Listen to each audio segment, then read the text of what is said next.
What's going on, everybody? This is Catfish on Ice, episode 152, our first watch-along episode of the season 2022-2023 with Chad Mittenton and Rich Howe, your host. And Kyle Perkins is going to be joining us in just a few minutes. Yep. Rich, how are you doing over there, man? You're squirming a little bit, and I think it's because of this ESPN Plus broadcast. It is absolutely because of that. I was on ESPN Plus, and it was showing the Predators game, and then it disappeared all of a sudden, and I found out, I guess it's on ESPN. So we got to wait till the Philly-Tampa Bay game's over, which is in about 20 seconds. Yes, I think it'll be okay. If this game goes to overtime, I don't think it's good. We'll see what happens. It's not looking good for the home team here. But yes, we're scrambling a little bit here because this game is actually on ESPN. It's not on ESPN Plus. So if you're not in the Predators Nashville region, which we're not, me or Rich are not in the Nashville Predators region, then actually, I am. You are. I am. Yeah. Okay. Believe it or not, I know it's weird, but yes, I am considered in that region because they've blacked games out before. So okay, well, this game is on ESPN, nationally televised tonight. So the puck drop's going to be in like 10 minutes. Watch along episode Catfish on Ice, episode 152. Chad Minton, Rich Howe, your host. Kyle Perkins is about to join us in a few as well to have a grand old time as we hopefully can see our Nashville Predators get over this hangover that they might be carrying over from that Dallas Stars matchup, because those two games, can we quickly forget about those? That was a lot of ugly, for sure. There was some very strange things going on in those games. So even though both final scores are very lopsided, that second game was particularly – on Saturday, that game was so infuriating because how many times did the Predators have a chance to push one past Jake Ottinger, and they just couldn't finish. They just couldn't do it. It was like there was some force field around the net in Dallas that just said, you know what? The Predators are not going to score a goal tonight, a meaningful goal. I know they scored one, but, whatever. Yeah. Very strange to go from I was going to say they looked good against San Jose, but there was a couple times where they didn't look so good, but they just could not get anything going. And it was just, it was so weird because nothing clicks. Nothing's clicking. So, well, look, we're only 4 games through this season. The season is literally in its infancy, but what really is a little unnerving, and this is why I'm so ready to watch this game tonight, is the Predators are 4 games through, and they've only played two teams. Yes. They played the San Jose Sharks, who are currently the only 0-4 team in the league right now. Mm-hmm. They are the only team that has played 4 games and lost all 4 games. Yep. And then they played the Dallas Stars, who are a division rival. That first game on Thursday was a buzzsaw. You're talking about a team who's opening their season with a brand new head coach. They're ready to play. They're hungry. And you're talking about a Predators team who just came back from a trip to Europe and was gone. So I didn't really get too upset over that loss. But that Saturday game was just, like I said, very infuriating, very hard to watch, just like tested your patience because there were chances to score. There were chances to make that game way more competitive than the 5-1 final score that what ended up being. For sure. Yeah. I guess the Thursday, obviously the big disappointment when it was a first home opener, which was just, and then just to watch them play so bad was just really disappointing. But then you're like you said, Saturday rolls around and you're like, all right, they're going to get their stuff together. Nope. Probably worse than Thursday, in my opinion. So, yeah, we're going to talk a little bit more about it, but we're also going to get you ready for this game coming up here very soon between the Preds and the Kings. Uh-oh. Laptop down. Chad dropped his laptop. Look at that. You good? You lost me? Nope, you're good. I see you. Can you hear me? I can hear you. You all right? Yeah. Just So excited about this game. I know you're like knocking your stuff off. I lost my keyboard. Can you see me? I can see you. It's a little high. All right. There you go. Yeah, we'll figure it out. I gotta flip my laptop here. There we go. There we go. Live streaming Perfect. here. Live streaming. I'm actually having to hold up my laptop right now. That is a first. That was fun. I don't think you've ever. Episodes. We've never done that. That's funny. Nikki says, "Hey, sorry about those Dallas games." Nikki is a Dallas fan. It's fine. Nothing to be sorry about, man. Those dudes are ripping it. So, yeah, for sure. What was I getting to? Oh, yeah. I was talking about we're going to preview the Kings, right? Before my laptop went flying. Cord problems here. They're showing Kevin Fiala. So we got to preview the Kings here. The Kings have given up 4+ goals in all 4 of their games. They gave up 6 goals to the Wild, and they still won that game. So you're going up against Cal Peterson, who is not going to be confused for being an elite goaltender in this league. To the Kings' credit, they have plenty of great goal scorers in their own, and we know about a couple of them. Of course, Kevin Fiala was the big offseason acquisition. But, I mean, it doesn't stop there. So, yeah, this team's got speed. They're young. I picked the Kings in my preseason prediction as winning this division, if anyone remembers. So, I have respect for this team. It's well noted that I've got respect for this Kings team, and the Predators cannot turn in the same performance that they did against the Stars for 2 games, or they're going to get beat again tonight. That's honestly how I feel about it. Yeah, it's definitely, they could definitely get beaten. Did you see Victor Arvidsson's little mistake he had? Did you see that video? I did not. So they had empty net last night. I can't remember, who were they playing? Who did they play last night? Do you remember? Detroit, they won in overtime, I believe. They did, yes. That's right. Arvidsson had a chance he was skating toward the net with an empty net, and he didn't shoot it for some reason. And the Detroit player came and knocked the puck away, and that's what sent it to overtime. Yeah. So everybody's been giving Victor Arvidsson grief today. So looking at Drew Doughty with no teeth is so funny. All right. I mean, this is a scrappy team, but don't let Drew Doughty and Kopitar fool you. It's a pretty young team.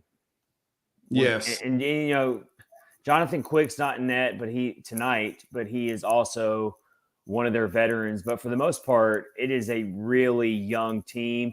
They are the prototypical team that is coming on the other side of their rebuild. They've went through it. They've went through the process, if you will. And now this year is like, let's really produce something here. Like we've went through it. We've made the prospect pool better. Like they have one of the better prospect pools in the entire league. So now they're looking for the results from that this season. Sure. So Preds got to be ready because this is a very opportunistic offensive team. Can the Predators actually do the same? That's what I want to see tonight. Yeah. They're very opportunistic, and it kind of reminds me of when they were playing San Jose in the second game. Like Predators won, but they struggled against a team that's, San Jose is not great. And then I think Dallas is just in a whole other realm at this point. So, you got the Kings, like a midway team, I guess. And then, they're scrappy. Like you said, they could definitely put a hurting on the Predators if they're not careful. That's for sure. They definitely can. We got to be ready for it. Real quick, before we move along, before I lost my whole screen and Rich thought he was going to have to do the whole episode by himself. Cool. What was I? I was thinking about what was that movie? What was that movie where the guy has to do the whole thing by himself? We got to think about that. Someone can help me with that. There's a movie where someone has. No, it was. Did you ever see Wayne's World? Oh yeah. Remember when Garth is the only one left on camera? Yes, I do. That was what I was thinking about. So long ago. Oh my gosh, it's been so long. Everyone remembers Wayne's World, though, right? Of course, yeah. So for sure. Remember when Garth is left on camera because Wayne just walks out? I do remember that. And he's like moving off the couch. He's like, I'm having a great time. Not. That was Rich Howe just now. That was me. Yeah. When my computer screen just went flying off my table here. I am in a makeshift spot here that I don't normally use in my living room. So to watch this game with you all. And so, I didn't have a sturdy structure here with my screen. Yep. So my apologies for that. I'm here. You're good now. But what I was about to get to, so we always like to do a little icebreaker before the episode opens. And, I want to update everyone on my Floridian checklist here. I've already checked off dealing with a hurricane. I checked that off within like my first 2.5 months of living here. So we can check that one off. Have you been on the news for anything? I have not. I haven't checked. I haven't shown up in any Florida man headlines yet. Really. Yeah, usually when there's some kind of shenanigans. Nope, I haven't showed up in anything like that yet. Yeah. So I've definitely gotten too much sun a couple of days. That's normal when you're down here. The sun's a little bit stronger. Happens. I got the worst sunburn of my life in Florida one time. And guess what? This little cold snap. I don't know what's going on up in Kentucky right now, but it's freaking cold. Well, hey, it's cold enough to where guess what? It's actually reached all the way down to where I'm at in St. Petersburg, Florida. It's down into the 60s, and I feel like I'm a normal Floridian because guess what? I walked out of my apartment earlier this evening before we went live. It's in like the 60s, and I got a little chill. I went burr. I did. I really did. I'm such a weakling now. Like if you were in Nashville, you'd be outside in shorts. Living in Florida for 3 months, and I get chilly, and it's in the 60s. That's how much I'm a Floridian. But one thing I haven't checked off yet, I am not a Lightning fan, everyone. So stop bothering me about it. That's good. That's worrisome. It's an easy bandwagon to jump on, that's for sure. Nah, come on. You get all those Stanley Cups, man. Preds and Kings are underway. So let's see how this goes. It's only the second home game of the season. A technical home game, I guess you could say, being at Bridgestone Arena. Looks like a packed Bridgestone Arena. Of course.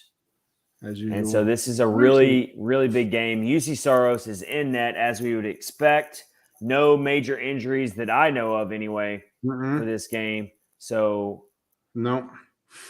We got to see what happens here. Saros has already been tested a couple times and made a couple saves here in the last couple seconds. So ESPN doesn't have a. Oh wow! Here's a new person hopping in. I guess that's Connor. That's right. Connor. What's up, Connor? Connor knows soccer. Jackets fan here. Big respect for the Preds. Awesome. Welcome in, man. I actually like watching the Jackets as well because I'm in the midpoint between Columbus and Nashville. Well, Columbus is a little farther away, but guess what? We have a goal already. Oh, you're ahead of me a little bit, Rich. Cody Glasser. Awesome. Yes. And that was, he broke loose. And guess what he did? What I've been talking about for the last couple of days. Finishing. Nikki says, oh my God, Glass. Bang. We didn't get a bang. We need a bang from somebody. Oh, man. That was a good goal. Wow, he just snapped it. That's awesome. Way to get on the board. He put it right. He put it right top shelf, right above Peterson's shoulder there. I mean, he had no chance at that one. He beat him glove side. And so, I mean, what you love to see about that from Cody Glass is he finished. He didn't panic because it's really hard to find yourself in that type of situation. Like that just doesn't happen very often.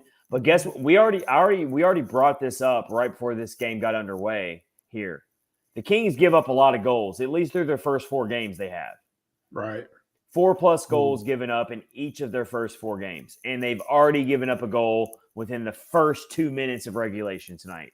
So it was really great just now to see Cody Glass really deliver and finish something the Predators didn't do No. in the 2 games against the Dallas Stars.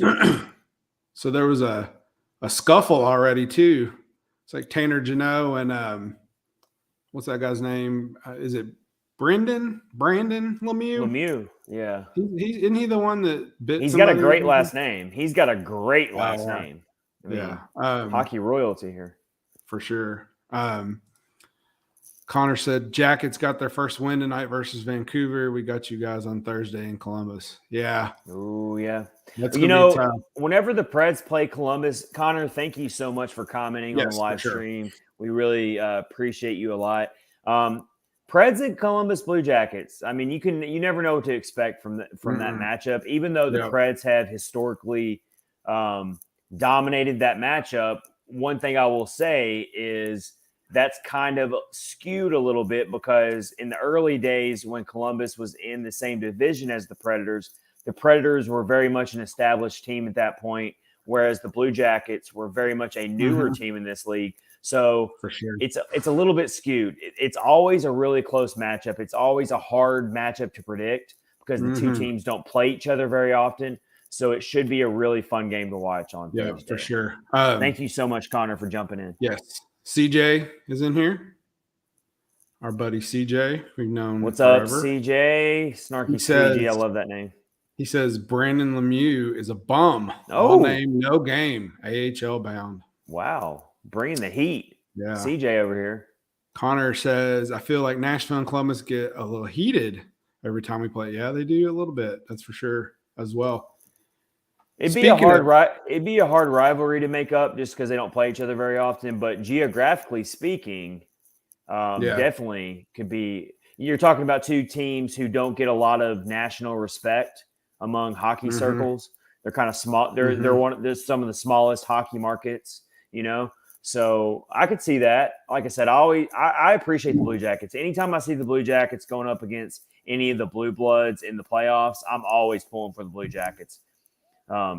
Totally. So yeah, I usually watch Columbus games as well. So speaking of the AHL, our one of our fan favorite players, Rocco Grimaldi, actually signed an AHL contract with a San Diego team. So he's playing with them. So just saw that today. So well, I'm happy to see he's at least still playing. I mean, yeah, me too. Even if he's not playing in the NHL level, it doesn't mean he won't get called up eventually again. I mean, clearly he can play on the NHL level at certain moments, but obviously he's such a great guy, and I hope he lands somewhere.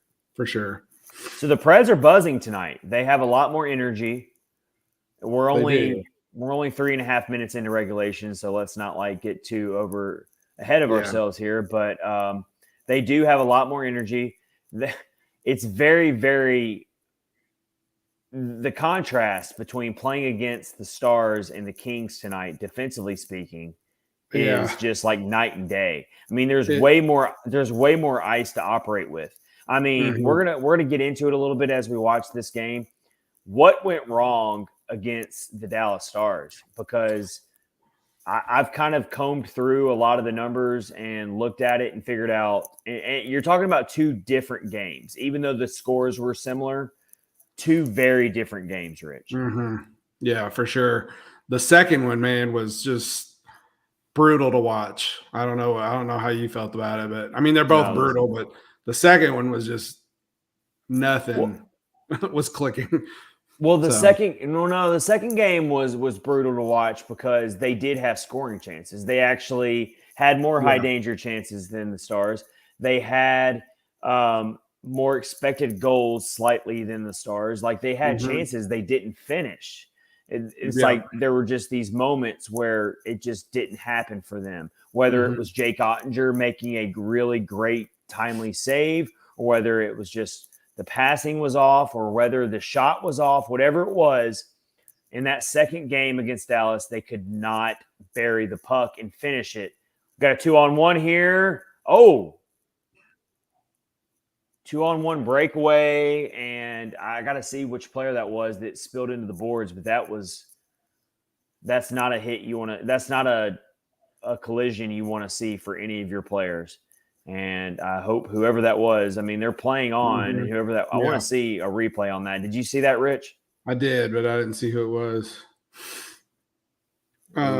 Saros spits out a rebound, but he does make the save.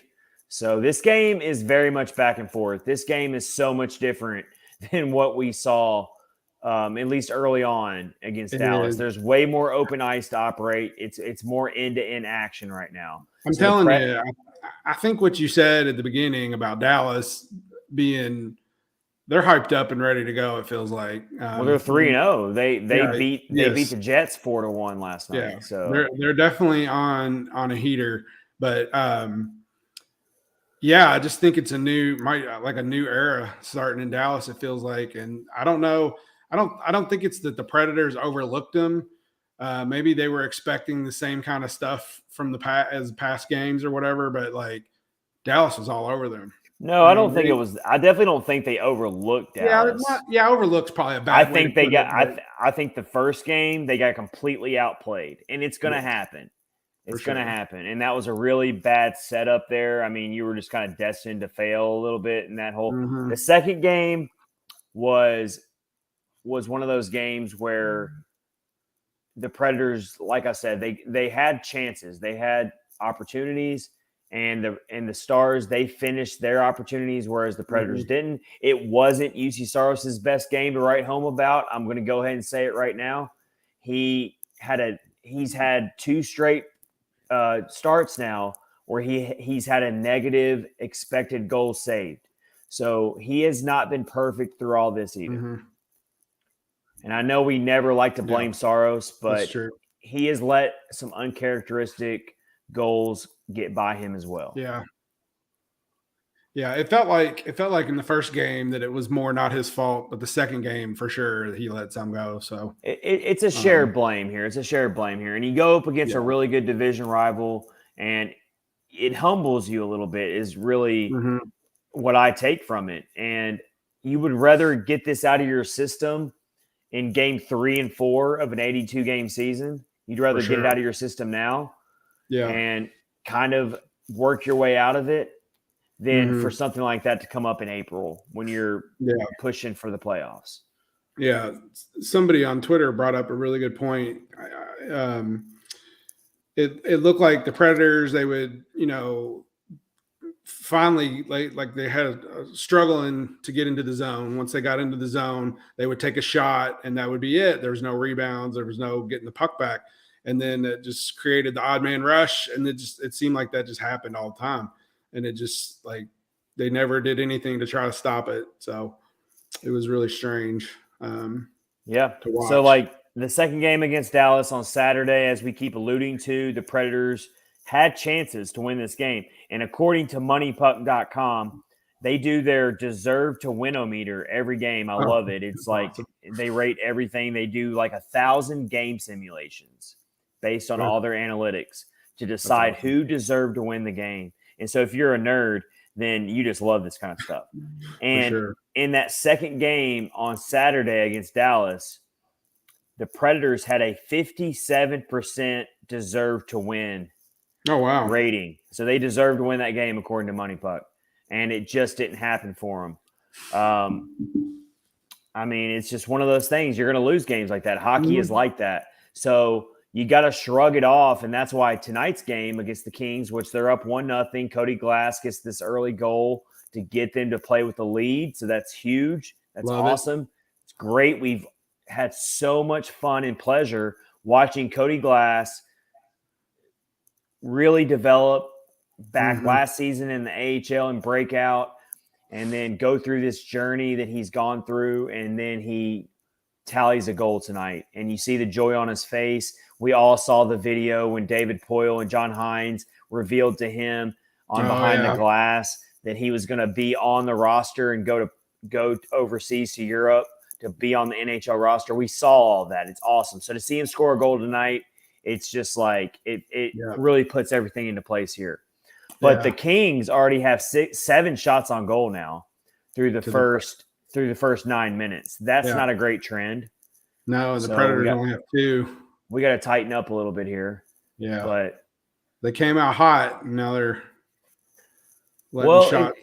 It's a very end-to-end type of game right now. It's very back and forth. And I don't think that's the Predator style.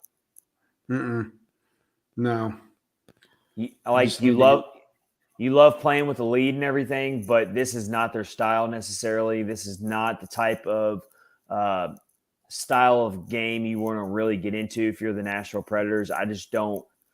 They're not playing the Colorado Avalanche per se tonight. So maybe they can get away with it. But the Kings are still a team that they're going to get their goals. And the Kings have already proven through the first 4 games of the season that they're perfectly fine with playing in games like this. Absolutely. All of their games have been high scoring, and they've given up a lot of goals. So, somebody just fanned on a shot. It looks like the passing is a little better for the Preds tonight. Yeah, I think you're like 5 seconds ahead of me, Rich. Oh, am I really? That's odd. That's funny. Oh, Forsberg got loose in the slot. What's going on here? Fabro is laying down on the ice. He looks a little upset about whatever happened. We got a penalty called. Oh, yeah. He got knocked down, but went to the box. That's funny. Yeah, he looks confused about it. Let's see. All right. Yeah. I didn't see the whole thing transpire there. Yeah. So Nikki said, one thing I know about Dallas is they go heavy on video review. I really think it was a matter of they watch footage and played to that. Dallas seemed to cover the rush almost too well. Yeah, they were all over them. They were. I mean, Dallas was – I'll give all the credit to the Dallas Stars in both games. They came out like gangbusters. They were ready to go. They were prepared. We're gonna do our battle for the Central Power Rankings a little bit later in this game. This is our first power ranking into the new season since the games have been. We did a one, but we did a preseason. It was preseason though. This is our first ranking. This is our first ranking since the season started with the games being played. And so we'll have to see how we have shifted our teams since these games have started getting underway. And they have shifted. That's for sure. And if you watched last season at all with our battle for the Central Power Rankings, you know that our rankings can go all over the board throughout the season. That's what makes it fun. Except for the bottom 2 usually, but stop. Coyotes are coming for the Avs. Just stop it. Hey, man. We'll talk about it later. Coyotes. We're going to talk about it later. Big win. All right. So let's see what's going on here. Preds got to go on the kill here. Tanner Jeannot's already been in a fight tonight, or at least a scrum, not really a fight, but they got wrestled to the ice. I mean, he's going to get at least 1 or 2 of those every game. So he's got a target on his back, I feel like. Like every opposing team comes after him. Yep, Predators on the penalty kill. I don't understand. I really couldn't tell what Fabro did. It looks like he might have maybe it was interference. I don't know, man. That's a weird. If anything, that seemed like incidental, like cancel it out, like contact between both players. Like I don't know. Really, really strange. Yep. They just showed on the screen. LA is 27th on the power play. Predators are 18th on the penalty kill. So yeah, it's too early in the season to be looking at those rankings too much. But I will say, and I've talked about this, I one of the reasons I have optimism and I'm not really lingering too much on the 2 Dallas games is this Preds power play is way too loaded with great players to be what they are right now. They're 1 out of Yeah, I agree. 16 on the power play so Mhm. far this season. 1 out of 16. Their one power play goal is a 5-on-3. Yeah. And that That's a little weird. 5-on-3, that 5-on-3 power play goal came very late in that 5-on-3. Like it was not like a You're very right. And I'm going to be honest, they struggled a little bit to even get anything going with a 5-on-3. that's what I'm But it saying.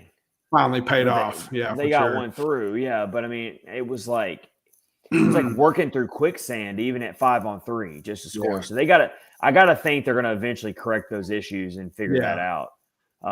Because that is a necessity. We all know that. Last season, the Preds were 6th overall in the league in power play. Mhm. That was their bread and butter, mainly their top line, which I've actually, that's kind of my big sore point right now is the top line is not really producing like it needs to. For sure. Yeah, there's some guys that had some really good seasons last year who are not haven't done anything really of note, especially in the Dallas games. So I don't know. And like, I mean, that's one of those things where 7 points through 4 games from your top line is just not going to get it done. That's not No, enough production. absolutely not. But here's something you're seeing right now that you didn't see much of is the Preds are keeping they just gave it up, but keeping the puck in their zone a little longer instead of one shot and then having to turn it over. I mean, that can shift momentum early in a game. But what you're seeing here is so the Preds only have 2 shots on goal through the first 13 minutes of the game. 2 shots on goal. One of those is a goal. So that's great. And that was Cody Glass, who just, like I said earlier, broke loose. He had that open ice in front of him. It wasn't like a clear-cut breakaway, like the prototypical breakaway, but he was definitely open. Yeah, for sure. And he buried it and he finished. Yeah. And that's what we need to see more of. That's what we didn't see against the Stars. So that's great. But only 2 shots on goal is a little concerning here. I mean, it is 3 now, though. You gotta test Cal Peterson way more than this. I mean, not to take anything away from Peterson. I think he's a decent quality young goaltender, but you gotta test him. Like, I mean, you really got to make him work. Yeah, absolutely. You're going up against a team on a back-to-back, and you got to take advantage here. Whereas you have been off since Saturday, you've had time to stew over. I saw it that Saturday game. I saw it mostly from Matt Duchene, but I saw it from that entire team. I saw it from Matthias Ekholm. They were visibly frustrated. Yeah. They looked dumbfounded. They looked a little shell-shocked. Yeah. By how badly the Dallas Stars beat them in 2 games. A 9-2 combined score, as you see at the bottom of the screen. Well, Matt Duchene got that. Was it a game misconduct for arguing with the referee? Oh, yeah. Well, the one thing we know about Matt Duchene is, yes, he likes his country music. He likes his country music. He will play himself a really good cover. He's probably got himself a second career in playing cover songs on Broadway. I've seen him do a couple cover songs, but we know him to get fired up when bad things happen. So he was pretty upset. He must have said some bad things about the referee's mother or something. Nah, Matt Duchene would never do that. Too nice of a guy. He was pretty uptight, but he was pretty mad. He was, but you saw the frustration boiling over for that entire team in that second game. So yeah, absolutely. This is a get right game right here. This is what they call a get right game. Let's get back on the right track here. That's what this game's about here. Mm-hmm. Yeah. Yeah. So 6 minutes left. LA Kings aren't wearing those sparkly glittery the chrome helmets that Kyle Perkins loves so much. He did like them. We'll bring that up when he gets on here. He was a huge fan of them. Yeah, he had a very very funny what was it? Stripper glitter? Stripper glitter?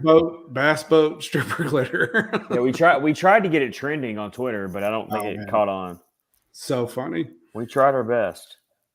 He's not wrong, that's for sure. He definitely wasn't wrong. They spared us those helmets tonight. Yeah, for sure.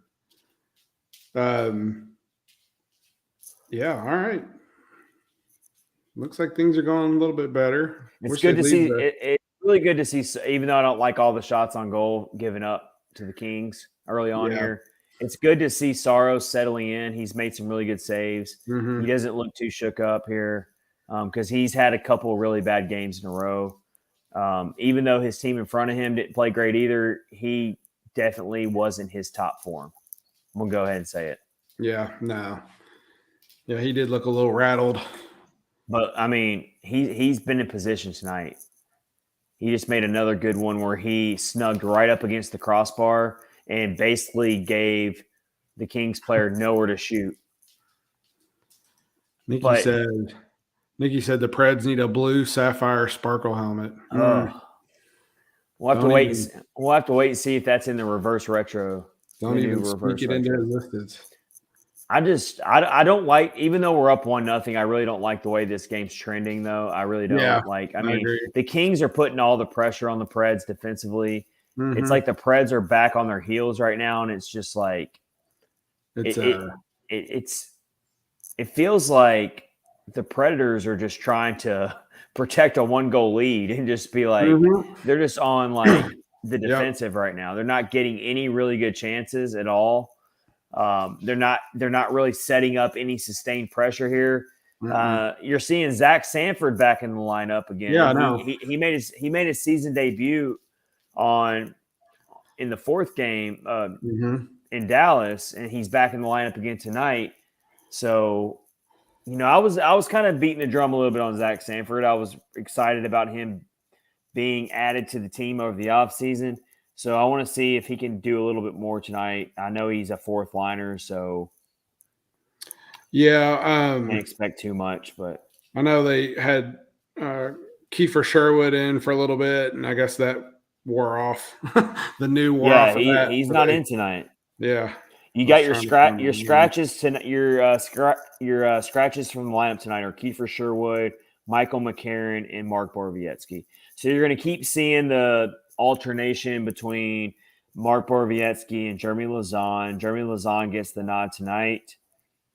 And then McCarron is also going to be interchangeable on the fourth line. And then Kiefer Sherwood. I mean, everyone liked what he was seeing, what they were seeing from him. He scores the first goal of the entire season, but he is not in tonight. So John Hines is continuing to shuffle these lines up. Not the core part of the lineup, just the depth players. Yeah, for sure. He's not messing with the top six at all. They just showed the Blue Jackets game-winning goal. That was pretty sweet. There you go, Connor. If Connor's still watching right now. Yeah. Nice goal there. So Ryan McDonough and Mikael Granlund get the assist on sweet. Granny Apple. Cody Glass goal. That's the fourth assist of the season for Granlund. So he just kind of picking up where he left off a little bit, I guess, when it comes to piling up the assist. CJ says, let them burn their energy. We'll dig in and go up 2-0 soon. I hope so. All right, CJ. We are holding you to that. Holding you to it. 2-0.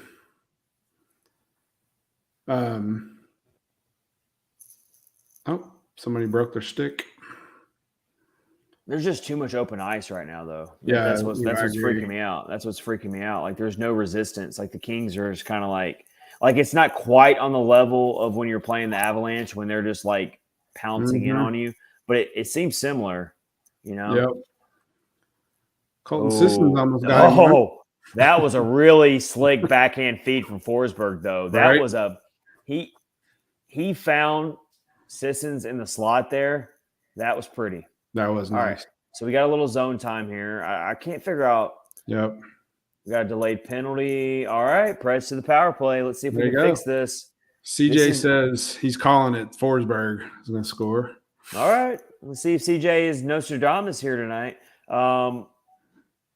So one of the clear ways that the Predators can fix their troubles is their power play that's 1 out of 16 and their top right line now. and their top line that can't seem to score or finish. Even against the Sharks, the top line, in my opinion, did not look that impressive. If you want to talk about a line that's been consistent, it's the second line with Ryan Johansson and Niederreiter, and now Ellie Tolvanen's getting chances on that second line. But the top line has not really lived up to top line status. They haven't. Not yet. They need to settle in and get something going for sure. Because if they don't get anything going, this team's going to be in trouble. And how do you do that? You do that on the power play. You feast on the power play. That's what the really elite, great teams do in this league. They feast on the power play. Yep. And the Predators did that last season. That's a big reason why they snuck into the playoffs. So you got to start seeing that again, guys, as we got Kyle Perkins joining in. Let's add him in here. The man who coined the term bass boat stripper glitter. May it never die. May it never die. Kyle, I will never forget it. Kyle, that will live on. That will be on History Channel documentaries 100 years from now. It'll be like Futurama. Nicolas Cage's head will be doing one of those little history of hashtags. There you go. So, Kyle, first of all, congratulations on your awesome article on Penalty Box Radio. I read it. It was amazing. It was so good. Everyone go read his article on Penalty Box Radio about Tanner Jeannot and his coming of being on the Predators. It's a really, really awesome article. Thank you. And it was a fun experience to actually put some ideas down instead of just rambling. Right. It's a lot of fun. You were a guest on Predator Way with Predator Boyd Way. Farish. Yeah. How'd that go? Was that good? That was fun. Boyd's always a good time. So the Predator Way podcast by Boyd is something that all of our listeners need to go check out because it's another really awesome Nashville Predators podcast out there for you. And so there's so much good content out there that you can be checking out if you're a Nashville Predators fan right now. Kyle, have you gotten a chance to watch the first period of this game so far? Well, if it wasn't for Cody Glass and that beauty of a goal, I'd have been here a lot quicker because I woke my kid back up. I thought about you when he scored that one. I really did because I'm like, well, we all love Cody Glass. We're all big fans of his, but I was like, I know Kyle's jumping through the ceiling right now. Yeah. I had him pretty much like 3/4 asleep, and I about halfway jumped off the couch when he scored that goal. How awesome was it, man, that he just finished like he did? I mean, because he found himself in really like rare territory. Like you don't really get yourself that loose in a hockey game very often. It just doesn't happen. And the fact that you see it all the time where players are in that spot and they just miss high. They don't make the goaltender make a save. We got a scuffle, boys. Man, that Lemieux dude, man, he's a troublemaker. He likes to start some stuff. Cole Smith is never shy to get in a fight either. No, but seeing Fabro in there is kind of different. It is different. But yeah, I want to get your thoughts, Kyle. So you see players all the time. They just kind of they freak out in that moment, maybe, or maybe they overthink it. They miss the net high. They don't make the goaltender make the save. He picked that top corner right above Peterson's shoulder it was the perfect shot in the sense that I don't think Peterson could have made that save. There's not a lot of goaltenders who could have made that save. So it was just awesome to see Cody Glass not only score the goal, but it wasn't a fluke goal. It wasn't a soft goal. It was a very great finishing goal. Yeah, it was just purely picking a spot and putting the puck there. It was kind of similar to Tolvanen's goal the other day. Very similar. What do we got here? That was not a cross check. That was soft, man. That's so weak. Oh my gosh. Like, Wow. whatever. Okay. Preds on the penalty kill yet again. Let's see what happens. Either way. I'm starting to feel like the Predators just literally have like, I'm not saying that it's like totally unfair, but I feel like the Predators have that reputation on them that they're just going to highly penalize. He ran out of time. Yep. CJ said, I told you Lemieux's a bum. He is a bum. But he's not like Tkachuk, who's a fun bum. A fun I guess bum. Whatever. I was a little uptight with the Florida Panther Tkachuk the other night because he came in and tried to elbow Patrice Bergeron in the face, and you can't do that to Patrice. Patrice is like royalty. Fergie wasn't having any of that, so anyway. All right, Preds are up 1-0 after the first period. A very back and forth period for sure, like end-to-end action. Plenty of chances for both teams. Mm-hmm. Cody Glass puts the Preds ahead early in the game. First 2 minutes of the game, he puts them ahead. The Kings had plenty of chances. UC Saros had to be sharp in that first period. Saros with 10 saves in the first period is what I'm seeing here. Let's pull up the old. Peterson only had to make 4 saves, so not ideal. But you're up 1-0. That's what matters. That is what matters. Yeah. So it looks like Predators won the face-off, 64-36. That's good. They're typically pretty good in the face-off circle. When you got Johansson and Sissons and Granlund in there, and even Cody Glass, you got some good face-off guys. Preds had 11 hits to LA's 7. They're always going to win the hit battle. Yeah. LA had 4 blocks. Predators only had 2. No power play goals. Shots on goal wound up being 10-5. There you go. All right, so I've been talking about my top line concerns here throughout the week going into this game. Yes, Granlund got an assist, so that's great to see. That was kind of in a broken play type of action. It looked like it was like in the middle of a line change or whatever you call it. I haven't seen the top line really, and I know it's early in the season, but it's still concerning. Even against San Jose, the top line was not extremely impressive to me. Of Forsberg, Granlund, Duchesne. They have not shown that dominance to me that they showed last season yet.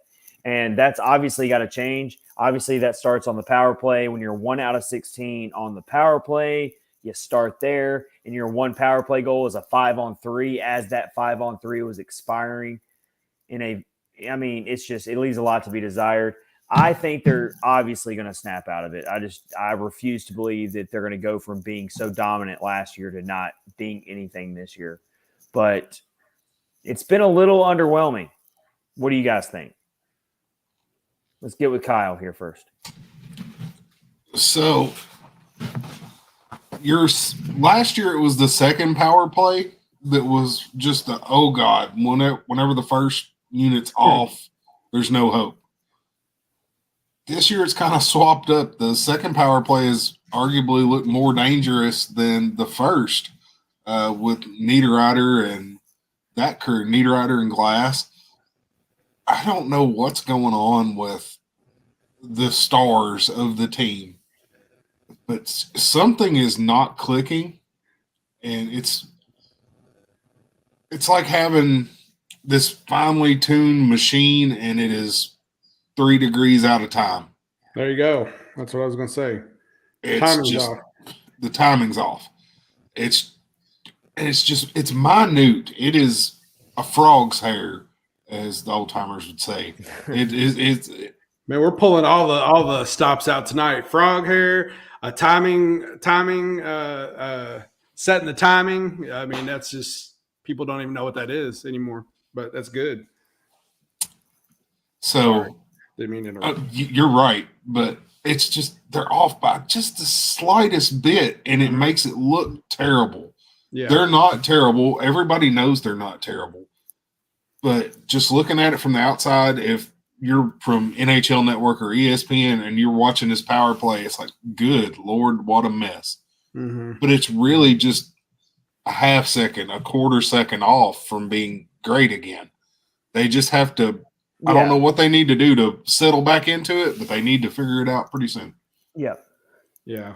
That's what we talked about earlier is, just the passing's off a little bit, just missing opportunities. And to be honest, Dallas jumped all over them from the get-go. That probably rattled them as well. But and also Jake Ottinger had something to do with that as well. He did, especially in that second. Not in the Thursday game. He didn't get tested that much, but in the Saturday game, he did come up big in the moments when the Predators. You thought, ooh, the Predators are going to get a goal here, and we're going to make this a game again. He stood tall when he had to, and like I alluded to a little bit earlier, it wasn't the best couple of games from UC Saros. And he's human. And he's going to have a couple bad games every now and then. Unfortunately, those less than stellar games from Saros also came at a time when the team around him didn't play great either. Yeah. So you're kind of thinking back and forth there. But I'm thinking that we can bounce back from it quickly, and you just tip your cap to the Dallas Stars at that point. But when it comes to the top line, I'm thinking like, if you look at going into tonight's game, you're looking at Granlund. He had 3 assists going into this game. One of those assists came on the 5-on-3 power play as a secondary assist. And the other assist came on the Matt Duchene empty net garbage goal against the Sharks. So you're talking about points that really aren't in critical moments. And I mean, they're still points. They still count. That's great. Forsberg's one goal was vintage, just great, pure skill, like highlight reel. And then Duchene's one goal is an empty net goal, So it's just like you need to see more, and they can do it. And no team is going to go very far if their top line's not producing at a very high level. And so that's obviously the Predators are no different. So that's where you got to start with. Yeah.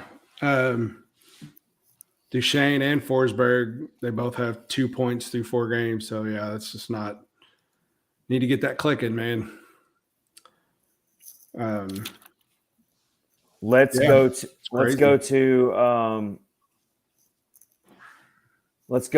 our panic meter here. 1 to 10.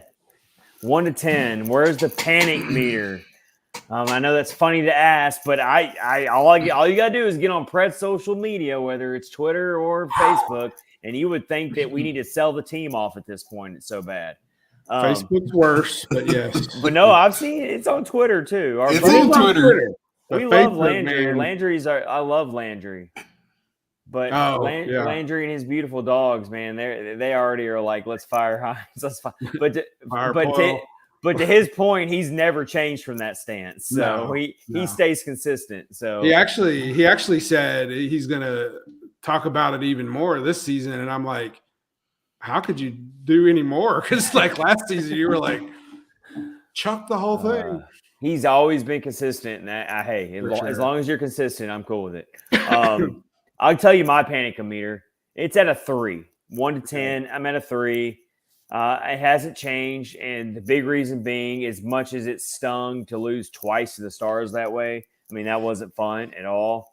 Humbling. I'll call it humbling, But you're looking at it, okay, you win 2 games against the lowly San Jose Sharks, the only 0-4 team in the whole league right now. So, you look at it that way, but it's so early in the season. And you see these underlying things that we just talked about, including the power play and including this top line that's underperforming. You look at these things and you think they're going to balance out. They're going to come back down to reality a little bit here.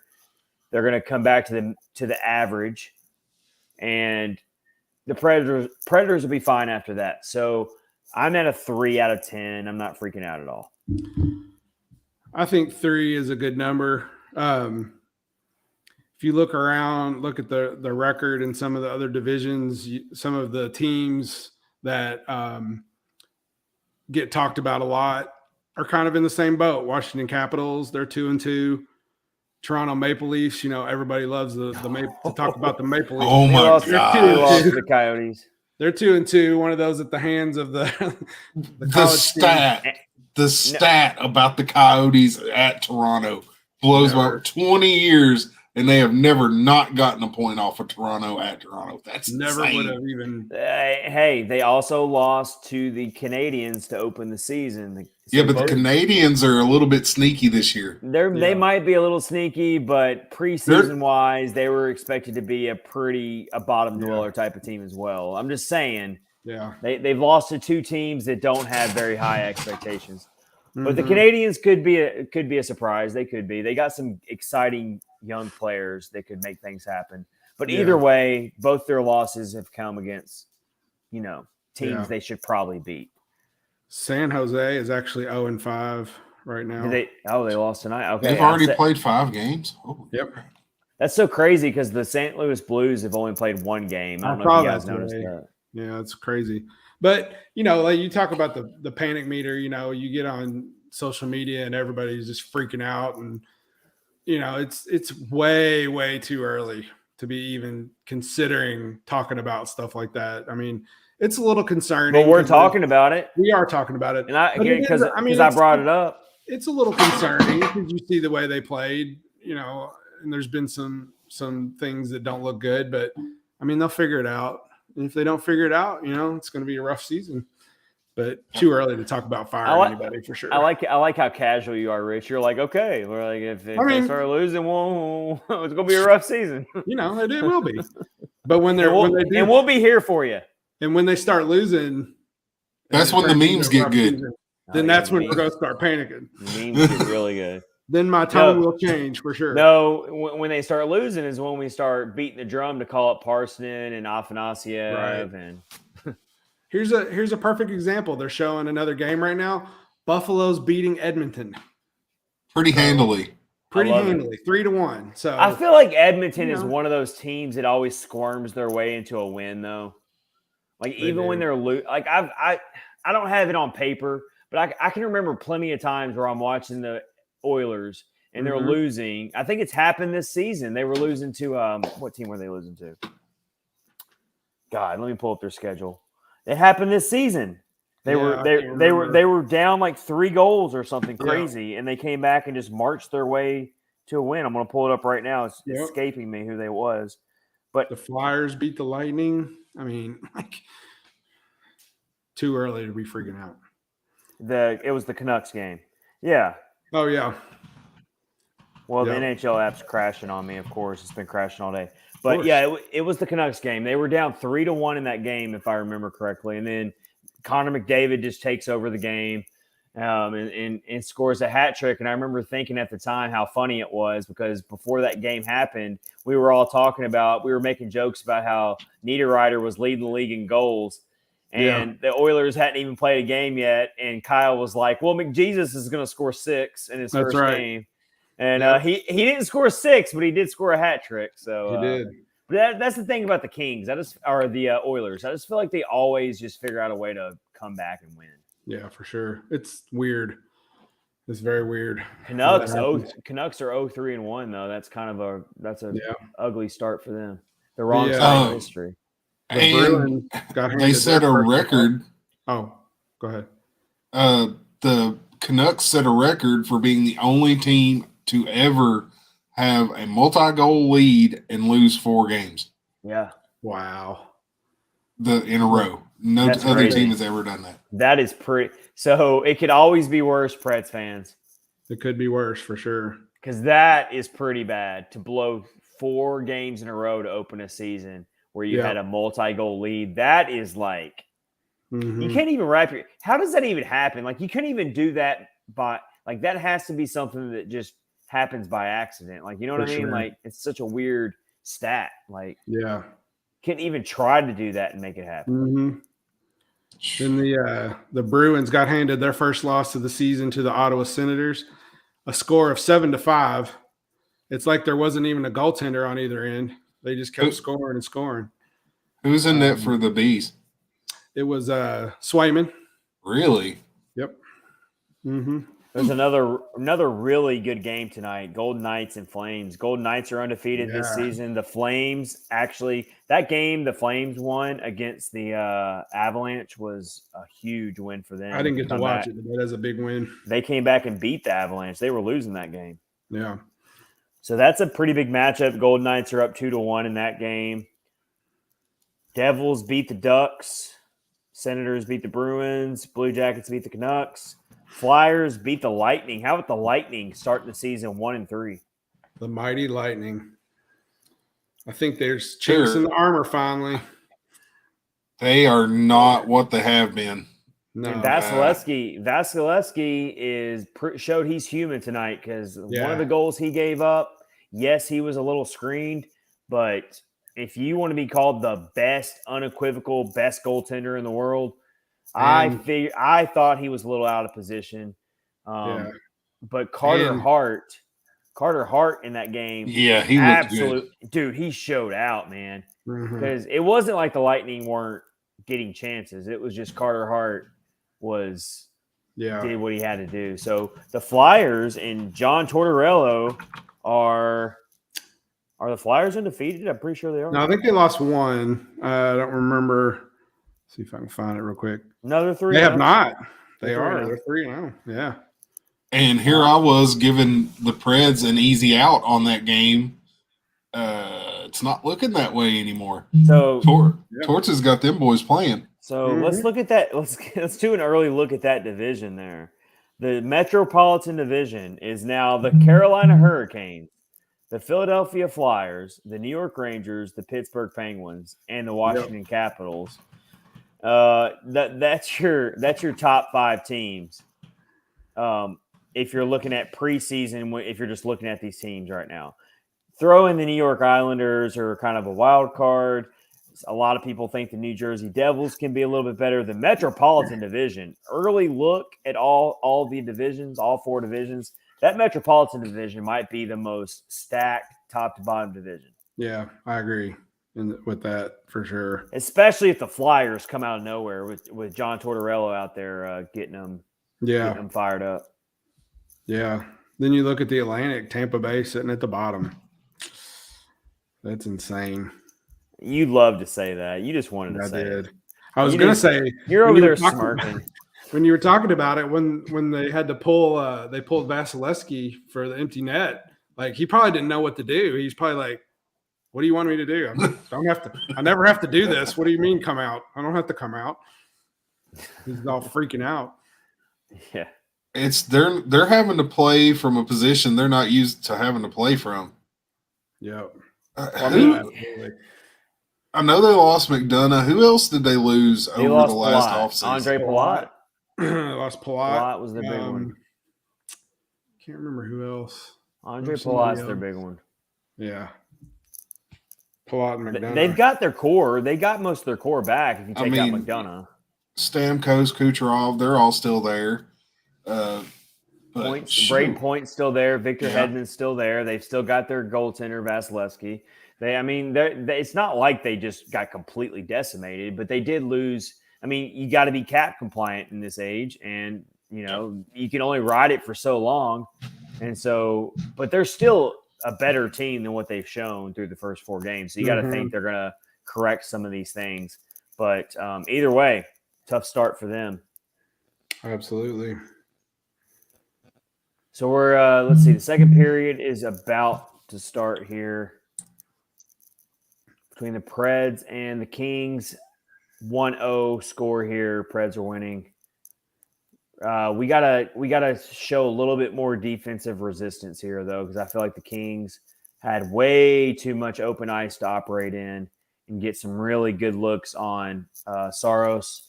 So I think that's something that has to be addressed here because it's not going to be a shutout for very long if that trend continues, in my opinion. Wait. McDonough is in the face-off circle. Oh, it's a power play for the Kings. Yeah. Sorry, I was confused there for a moment. Yeah, we still got like a minute 20 left on this Kings power play that carried over.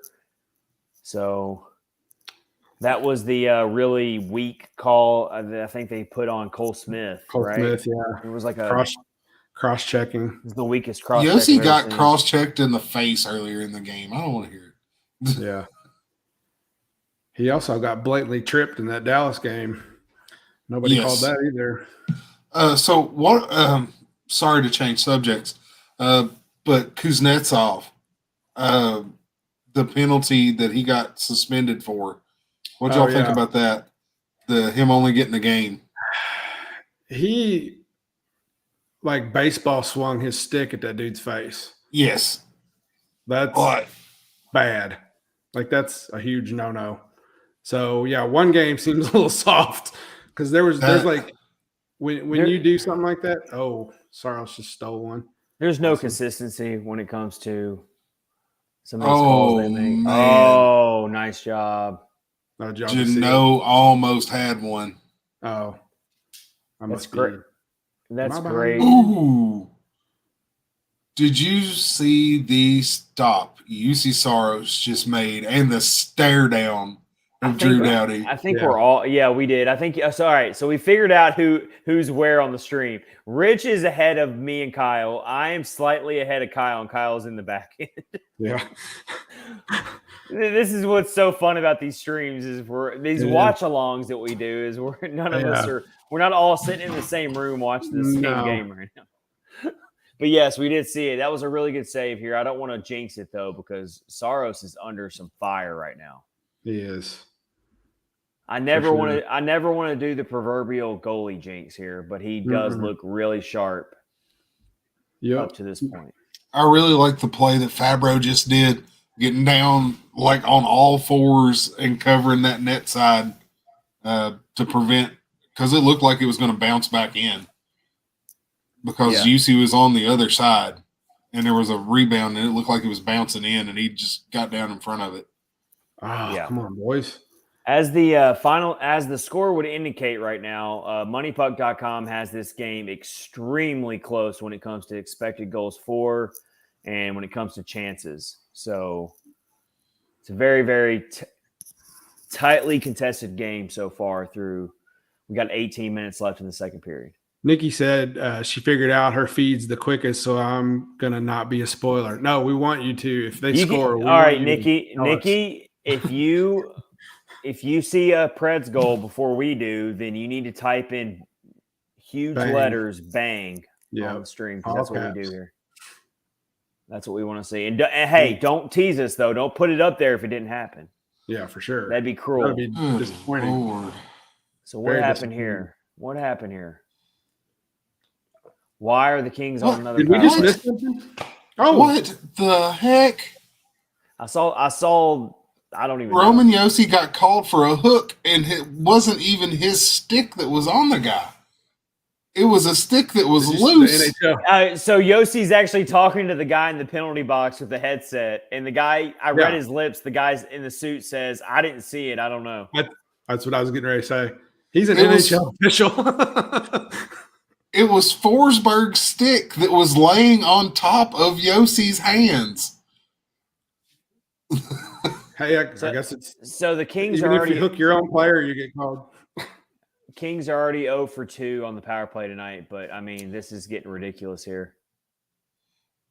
Oh, come on. Oh, there you go. I mean, you give Fiala enough chances, he's probably going to sink one on you. So I guess when you're the team like the Predators who commit all these penalties, then they're going to start calling them on you when you commit it on your own players, I guess. I don't know.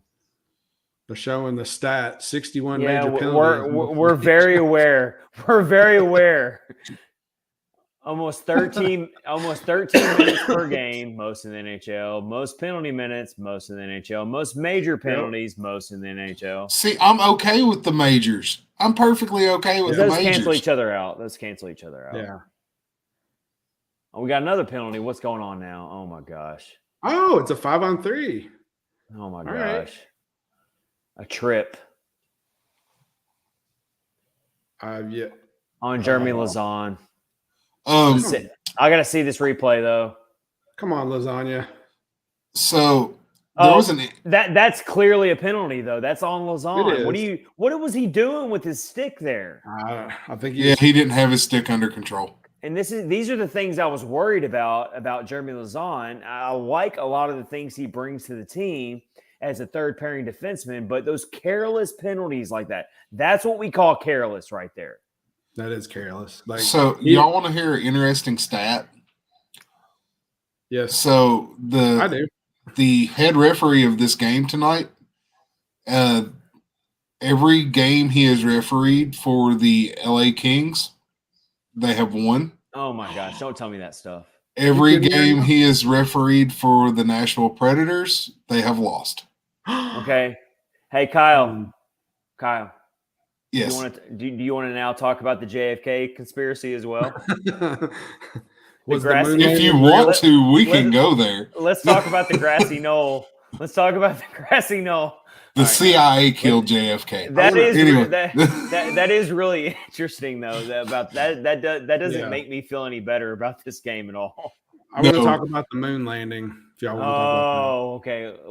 We'll have to save that for next off season when there's nothing to talk about. Yeah, we'll do our top 5 conspiracies. I will say real quick though, I did meet a person who really believed that the moon landing didn't happen, and he gave. I was like, I'm not making fun of you. I just seriously want you to tell me why you think that, and he laid it out. Gave me like 20-minute spiel. There's also people who believe that the Earth is flat, and they actually meet. Yes. They actually meet every week in a conference room, and they share snacks, and they have a potluck, and they talk about how the Earth is flat. Oh, and the Kings are on the board.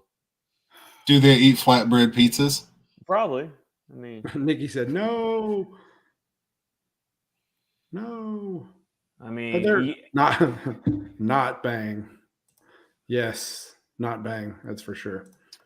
Well, I don't want to pin that goal. I don't want to pin that goal on one particular person because I feel like that's unfair. First of all, Saros had no chance at that. That was a pinball goal. I mean, look at it. That's the prototypical screen the goalie and hope for a deflection. Velarde. But assist by Sean Dursey, whoever that is. I'm really sorry. He is a noted Alan Walsh client because he will have already tweeted about it by now.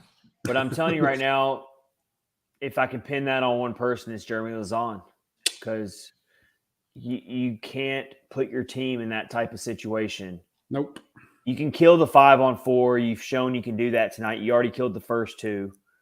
But when you put your team in a 5-on-3, even if you kill the 5-on-3, your team expends so much energy to get through that. It just crushes your momentum. It crushes everything. The Kings were sunk in there, and it was inevitable. It was inevitable they were going to score there. So absolutely, you're looking at a 1-1 game now, and I don't feel great about the game at all right now, unless the Predators start getting some more chances here, because they really have not led on the high danger chances. So y'all are getting ready to see it. Bad passing yet again, just not good. They're just off. They're still off. And I mean, that pass right there, it literally was milliseconds off from being a great play. Yeah. It just happened again. I mean, they're having a hard. They're having. Here comes another penalty. Are you serious? They're having a hard time even getting out of their own zone right now. Matt Duchene just with a big fat trip. And it's a trip. Oh my God. Boys, right? What are you doing? I mean, he didn't even argue that one, because he knew he would have looked dumb if he did. He just windmilled the guy in the shins. I want to think he was trying to get to the puck, but that's such a dumb move. Yeah, you can't just spin around. Dumb. He hit him so hard he yanked his own glove off. Yeah. Those are those. I gotta think those are those frustration penalties, and that doesn't excuse it. But especially from a veteran who should know better. But it looks like frustration, guys. It looks like these guys are, even though they did get that first goal from Cody Glass, This team looks extremely frustrated right now. Yep. Ryan McDonough is going to need like B vitamin shots by the end of this game. They're just the not clicking is just carrying over to this. You're just not going to win a lot of games against anybody. No. When you're just constantly killing penalties. And we said this constantly last year. That's what's so annoying about it is it's like this team hasn't learned anything. Except, yeah. And they're not even playing great at all. I don't like it. Well, you're giving a team that you're probably better than on paper. You're giving that team life. You're giving that team a chance to just not only win the game, but actually win the game pretty easily when you play this way. Yep. Yeah. And you're doing a disservice to your goaltender, your world-class, who I think is a top 3 goaltender in this league. You're doing him a huge disservice. Saros has already had 2 really bad games in a row, and you're putting him in this situation as well. So you're not protecting your goaltender either. Yep. So I mean, he's coming up strong. He was in position there to make a really good save on Kempe, who was there in this, and he's so mad. Kempe's he thought he had that. Dude, he's looking up at the Jumbotron like, how did I not get that? Well, he shouldn't be too surprised. He shot it right into Saros' chest, but I know, but he was in that area though. He was in that. Yeah, for sure. And that's a goaltender. It wasn't a very hard shot, I will say that. It wasn't a particularly hard shot. It wasn't it wasn't a Stamkos one-timer, I'll give you that. But I will say you're right, because he was just like still sitting there in shock, and I'm like, I think he was more mad at himself for not getting that better shot off. Yeah. So everybody's been talking about the herd line not having done much when they're on the penalty kill the majority of the time. Exactly. Who's out there? Well, look, right to your point there. Look at Sissons eating up penalty minutes there. You want to know who was out before him? It was Cody Glass and Ellie Tolvanen were your 2 penalty killing forwards. I love it. These are guys that need to be focused on scoring. They need to be working on being offensive threats, but no, they're out here spending 8 minutes roughly at the beginning of this period on the penalty kill instead of trying to score. And then you also have to take into account that even when the penalty expires, you've usually got another 30 to 60 seconds of overlapping where the team is still, honing in. And that's exactly what just happened. Luckily, the Kings player missed the net. I felt like that was going to be a goal. He missed it over the top. Yeah, I was getting ready to say that. If he had pulled that in like 2 inches, it would have been in. Forsberg was just right on the doorstep. Oh, McDonough had his stick tied up. There you go, boys. You're going to love this one. I like being – There's Forsberg. There it is, boys.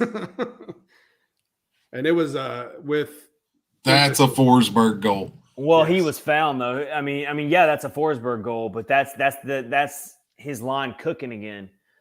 Yeah. That's exactly what you have to see. That's exactly what they have to do for this team to be successful. Oh, Duchesne, or see who. That's a big turn of events there, guys. Yes. That could be the momentum. So there's Duchesne behind the net doing what he does. Look at that. That's perfect. Right under the glove. That's just perfect, guys. That's literally what we were talking about. Good puck movement, good timing. Yes. I love it when I speak something into existence. Thank you for looking. Because they weren't going to do that unless I said something. No. They were waiting for me to say something. Yeah. I have to find the appropriate meme for the moment. So Forsberg from Granlund and Duchesne. Who wrote an article this morning talking about that exact same thing? Well, there you go. Not that I'm like a rocket scientist for bringing that up, because that was pretty obvious. But still, it's just great to see that, because that's exactly what this team needs. They got to have that kind of thing. Oh, that was close. Dang. Still way too much open ice here, guys. Yeah. Oh, There's just not a lot of resistance. It's very sloppy right now, like in a lot of ways. Like it's just like, oh, Cody Glass just took a kind of a nasty hit. It's getting a little bit more physical now. You're seeing some hits. Good. Oh, yeah. That blast from Yossi, man. Yeah. He just says, Yossi just said, "Screw it. I'm just gonna blast it in as hard as I can." You know, everybody talks about how hard Weber's shot was, and it was a legendary hard shot. Yossi's got to be up there.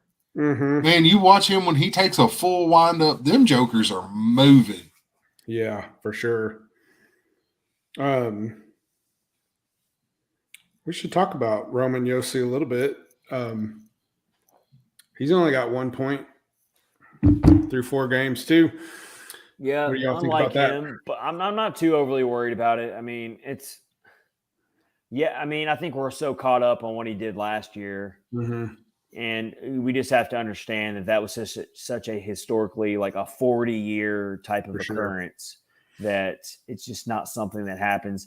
He'll be fine. What he does for this team can't be measured. I think his point totals will be fine. Is it going to be what he did last year? Probably not. But 1 point through 4 games, that's not real. I mean, I want him to obviously be a high point producer. Yeah. But he's got other roles as well on this team other than that. Yeah. I guess I'd like to see some of that put the team on his back type stuff, but it's a little early. So I'm sure I think he's been fine, honestly. Like, I mean, the points aren't there, but I haven't really noticed anything in particular when it comes to him. I did there's been a couple plays where he's gotten deked out a little bit. I think there was a goal scored on him in the Dallas game where one of the Dallas games where he got I think it was the first goal of the game in the first game, if I remember correctly. I'd have to go back and look, but there was a goal Dallas scored where he definitely got juked out a little bit and got a little bit he got a little bit undressed. I would have to go back and figure out what goal that was. But I mean, for the most part, I haven't been upset at all with Yossi, and I think he'll be fine. Yeah.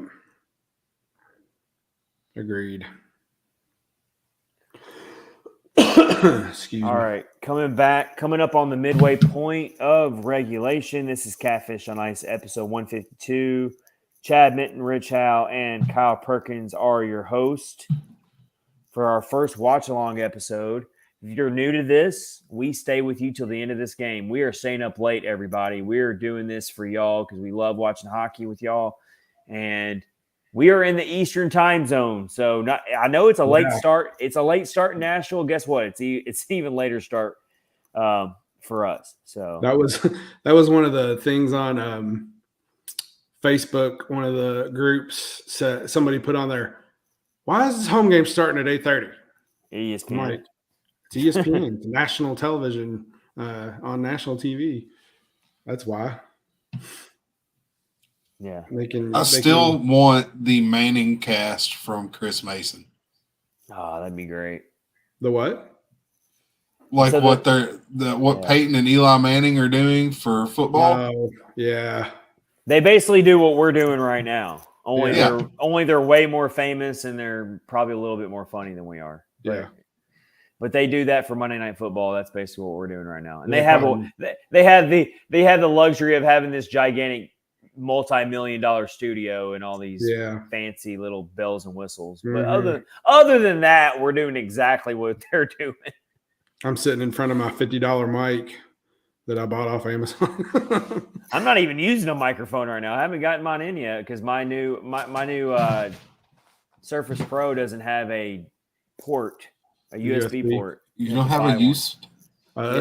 You have to buy one of those like little adapter things, and I haven't gotten one yet. A dongle? Ooh, saucy. I'm sorry. It is my favorite word in all things computerdom. and it's never not funny. No, it's not. I have to say it at work quite often, and I enjoy it. Yeah, me too. There are definitely certain words that you just love to say. You can get into a situation where you might need a double dongle. That's happened before. I mean, lots of stuff. Hands-free dongles. Hands-free, yeah. All that. All right, guys. So how about we? Yeah, it's like, let's change the subject. How about we? Anyways, This is a perfect time to get into our next topic here. Oh, love it. Let's first of all, did you guys see what? So Chris Chelios is one of the in studio guys now for ESPN. Did you see this? I did not. I saw his hair, but Yeah, his hair. His hair is. I mean, hey, I can't talk about anybody in their hair because I have no hair, so I never ever talk about anybody's hair. Well, I think I don't have any, but okay. But no, anyway, so they were asking him about like the old days, and Kevin Weeks is on there. We all love Kevin Weeks. Yeah. And then Steve Levy's always done the ESPN NHL stuff, even from the early days. But anyway, so they asked Chelios about, did fights used to always happen between teammates? And Chelios is like, oh, yeah, it was a weekly occurrence at morning skate. Teammates would be getting in fights. And he was talking about the good old days and the roughnecks. And it's just, you've always heard all this stuff. But then it was like the perfect segue. It goes right to pregame routines of Preds and Kings. Oh. And it shows the Kings players in the parking garage kicking a soccer ball to each other. Yeah. Hacky sack. And I'm like, you go from talking about guys like fighting at morning skate to these guys like, kicking us. I just thought it was a funny segue. Mm-hmm. I don't know. Go ahead, Kyle. I think it's changed a lot since he played. Yeah. I think it was just more or less like, for me, it wasn't even about that. I'm sure there's still plenty of fights that happen between teammates. I thought it was more funny. Like if I would have been a studio producer at the time, I would have been like, yes, do that. That's a perfect segue. Yeah, that is hilarious. It was just really funny. Yeah. Anyway, you hear all those old stories of like those guys eating pizza in between periods and smoking cigarettes in the locker room. And you hear about the baseball players and the quarterbacks who used to go into the game and they would drink like 4 beers before the game or something. Like, definitely times have changed. But can't do that. Let's it doesn't mean they don't do it, but anyway. Let's talk. Let's go to our battle for the Central Power Rankings, guys. Oh boy! And this is just what I got down here at the bottom. I feel like the Preds and the Wild fall in our power rankings. You guys can push back if you disagree with me, and obviously the Stars probably got to rise in our power rankings. If you want to go by records. Well, we're not going just by records. I'm going by, definitely like the records are important, but I'm just going off of how impressive the Stars were. And I already had them as a weird team to put a peg on to begin with. So to see them not only look so dominant in 2 games against the Preds, but then they also beat the Jets 4-1. So they're now 3-0. I've got them in second place right now behind the Avalanche in my power rankings. See, I put them at 1. Whoa. Hey, man, those dudes are playing really well. Not ready to go that far. They're playing good hockey. They're playing good hockey, and Colorado has lost the game. So, yep. I think if this was the NCAA college football rankings, Stars are number 1. Yep. Well, I get what you're saying there, but I've still got the Stars number 2. I've got, even though it's really weird that the Blues have only played 1 game. Yeah, that is weird. And they won't play their second game until tomorrow. Like, it's just a weird scheduling gaffe. But I got them number 3. I got the Preds number 4. I've got the Jets number 5. The Jets got a really impressive win over the New York Rangers, 4-1. They did. And then they turned around and lost to Dallas 4-1. But I put them at number 5. I dropped the Minnesota Wild all the way down to number 6. They have they're fighting with the Yotes and the Blackhawks. Yes, they are. Mm-hmm. But I kept them at number 6. I put the Coyotes at number 7. They got that win over the Toronto Maple Leafs. Good for them. And then Blackhawks, they've got a win on the season. They beat the San Jose Sharks 5-2. They only lost to Vegas 1-0 in a game. So they're at least showing a little bit of fight. It's really early in the season, so we're not going to draw any sweeping conclusions about anybody right now. But that's my first edition of the power rankings after the games have started this season. Yeah.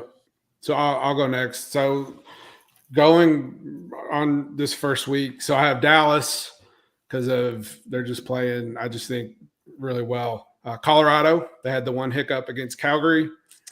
St. Louis, I have them third, even though they've only played one game, but they really we know what they are. We know their roster. Yeah, we know they're deep. Their forward group is right up there, close to being Colorado level when it comes to their forwards. So So then I put Nashville at fourth. I have Winnipeg in fifth. They had that good win against the Rangers, like you talked about. I have Arizona at sixth. Whoa, there you go. That's a first. I don't know if you've ever put Arizona higher. I don't think I ever have, but I'm going to chalk that up to beating the Leafs. And then I put Chicago actually at seventh and Minnesota at eighth because they have not won a game. So if you go for their performance for the week, Minnesota definitely an eighth. There you go. That's definitely a first in the battle for the Central Power Rankings. I actually wrote Minnesota Wild number 8. Never thought I would type this, but they're off to a bad start. So I'm pretty sure for most of last season you had Minnesota like second or third. So yeah, I think they hovered around there quite a bit. Times have changed. By the way, the Preds are on the power play. They're trying to widen this lead. They've had some chances. It's not that they haven't been in the zone. It's just, again, you got to finish. Jano and Nino were right there in on one. Yeah, they were. They were close, man. They were. Glass was just hanging out right in front too, and a lot of times it comes down to just the pass being just a that was a good defensive play. It's like it's just a tenth of a second off. You know, like all it takes is just like that small little amount of time for the pass to be off. But they were another penalty. God, this is a special teams.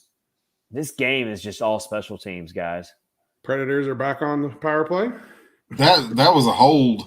Yep, that's what they called. I mean, how many penalties now between both teams? I mean, this whole game has been played on special teams. It's been a lot. Yeah, it's. Do you remember last year whenever I said Cody Glass would lead the team in points? I do. I think that prediction may come true. It just was the wrong year. Oh, I'm not saying this year either, but I'm saying. Oh, you're saying eventually, one day, like I'm one season. He's really impressed me. Oh yeah. And considering the line mates he's playing with, it's even more impressive. I could totally see within like the next 3 seasons, Cody Glass being a top 6 player, being a top 6 center. Once, because eventually Ryan Johansson's going to move out of the picture, and you know how perfect it would be to watch Cody Glass evolve and just keep growing, and then finally Ryan Johansson's contract falls off the books, and then Cody Glass just moves his way on in. That'd be pretty awesome. I think that's very, very possible. And I think it's pretty cool that anytime that Granlund takes a maintenance day for practice, Glass is the center of the top line. See, that's good experience. That's really good. That's awesome.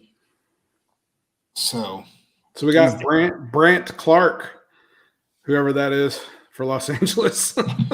In the he sounds like the manager at Ace Hardware. Okay, first of all, Rich, when you said Brant Clark, I thought you meant like commenting on the stream. Oh no, I'm sorry. And I thought you were about to pop up a Brant Clark at the bottom of the screen, and I was like, I thought you were thinking Brant Clark, whoever that is. I'm like, damn, Rich. I'm like, he's a professional hockey player for the Los Angeles Kings.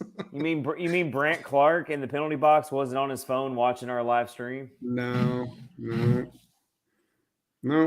Oh yeah, Jano was right down there on that replay. He was. Yep. All right, back to the power play. Here we go. Yep. Let's make something happen. No, that's not going to get it done. I mean, they're 0 for 3 tonight with 4 shots. So even though they're up 2-1, the power play just continues to not be able to put one in. Turned it over again. They cleared it. And sometimes it really does come down to just overthinking it, pressing a little too much. You know, sometimes you just have to simplify it, you know?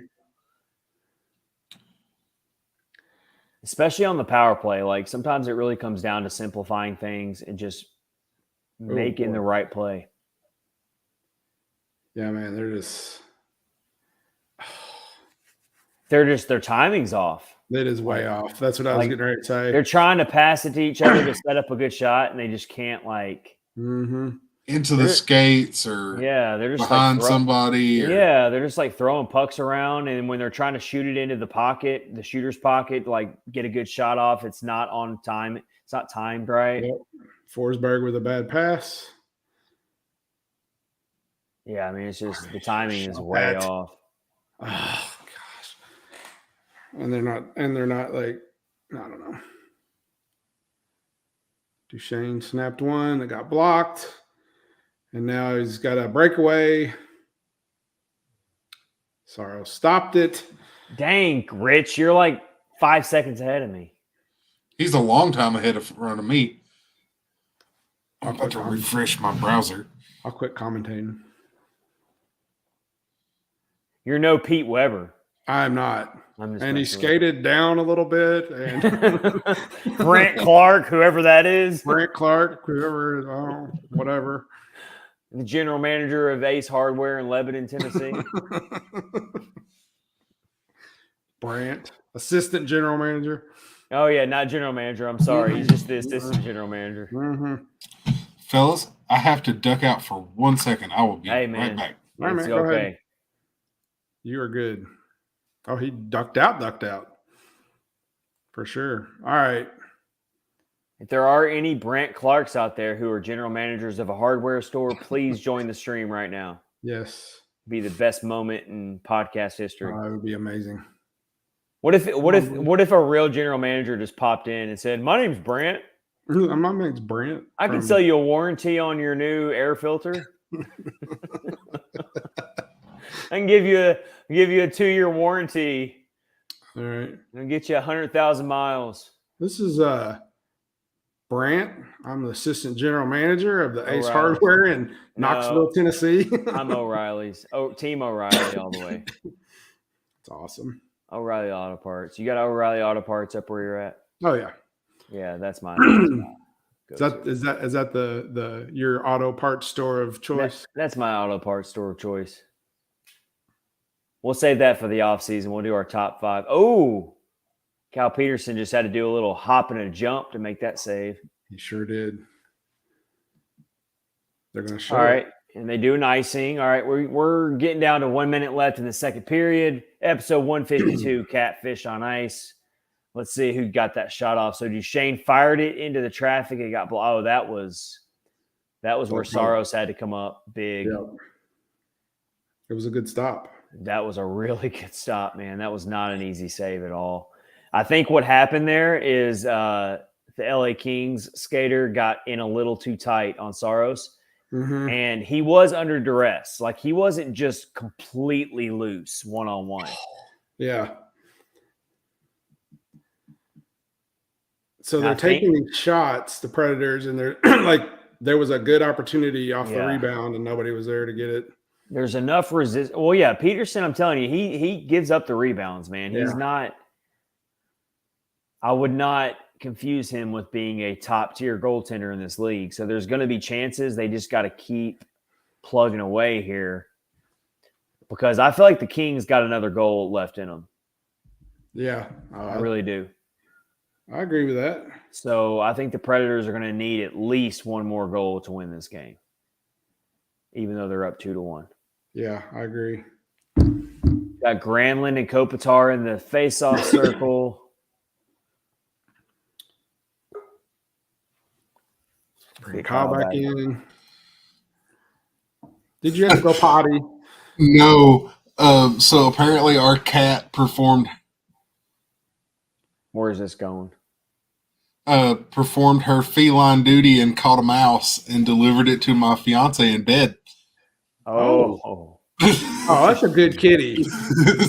That's what kitties are supposed to do. Yeah, I'm proud of her. Yeah, Kitty was proud of her work and wanted to show off. That was a heck of a save by Peterson. Yeah, Duchesne almost had one. He read it. He read the play really well.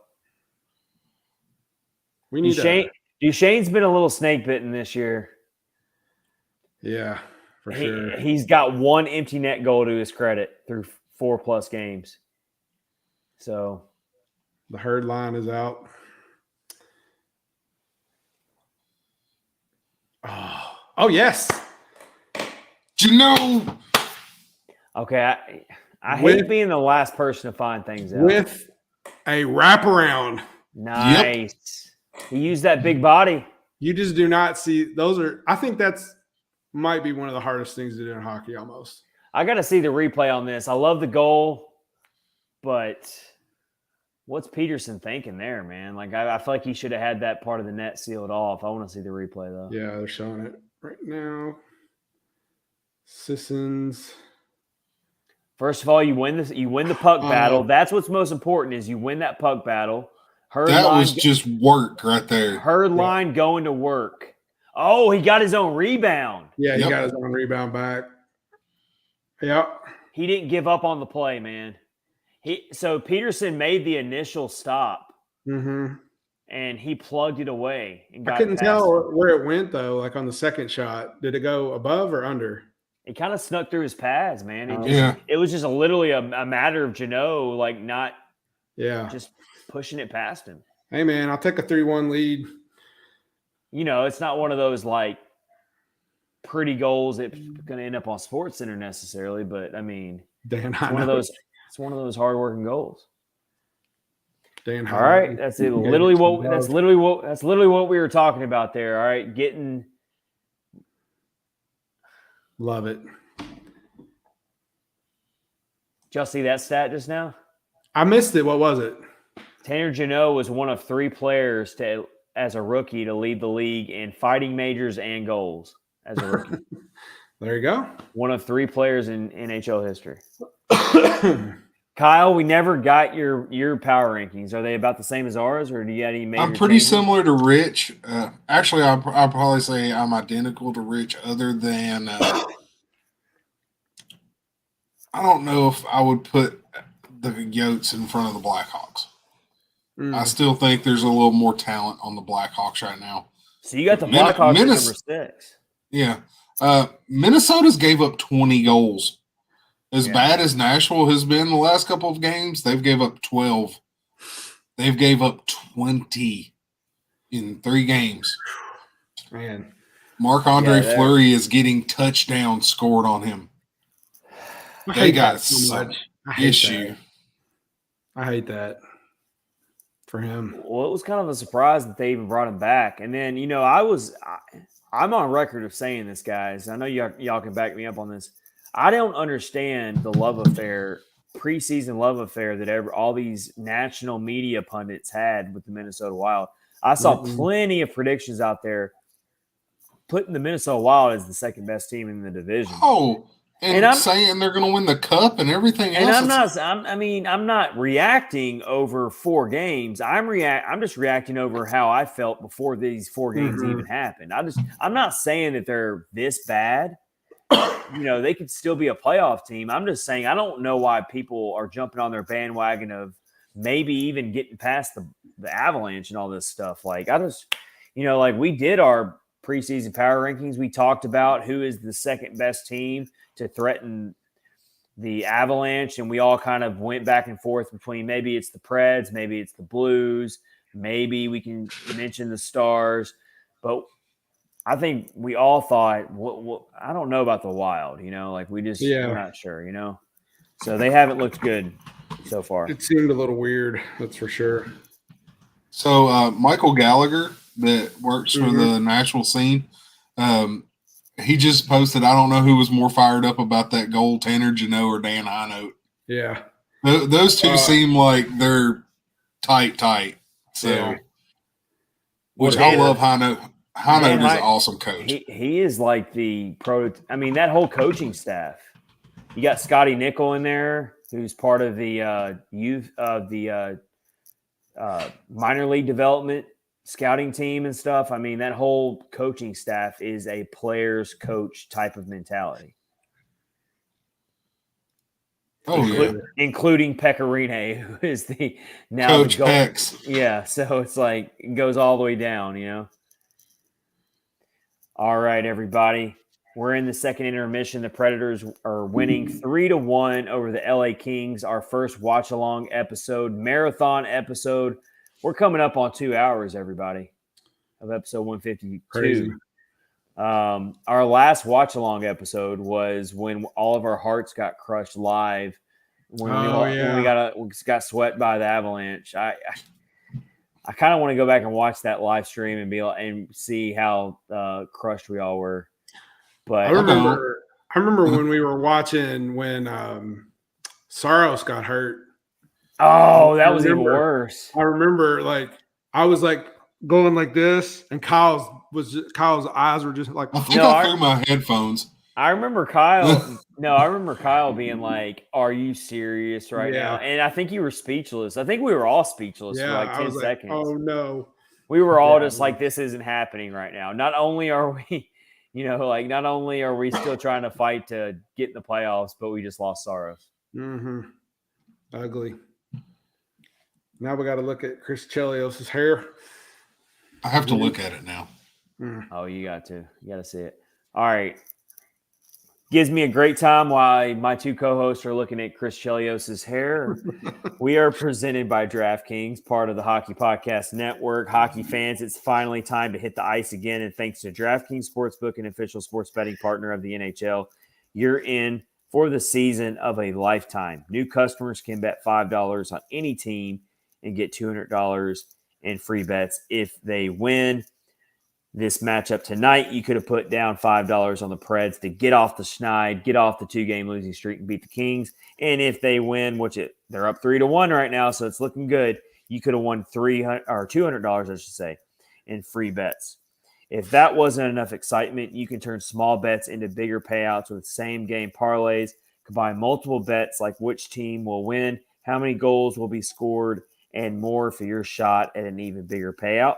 Download the DraftKings Sportsbook app now. Use promo code THPN. Bet $5 on any NHL team to win their game and get $200 in free bets if they do. That's code THPN at DraftKings Sportsbook, an official sports betting partner of the NHL. Minimum age and eligibility restrictions apply. See our show notes below the episode for details on if you have a gambling crisis or you need gambling help. Please call the numbers below to get help with that. And best of all, DraftKings is safe, secure, and reliable. You can deposit and withdraw your cash whenever you want. Promo code THPN, DraftKings. Episode 152 of Catfish on Ice. We still got a whole third period left to go. Preds up 3-1 over the Kings. Rich, you got any stats to share? Let's see what they got going on now. Well, here's a good stat. The shots on goal, Predators have overtaken them 23-18. Still winning the faceoff. LA did get a power play goal. Out of 5. They've gotten 5 opportunities. Yeah, 1 out of 5. Predators still lead in hits, 19-13. LA has 10 blocks to Nashville's 8. That second period, the Predators really kind of seized control of that game. They did. Outshot the Kings 18-7. Mm-hmm.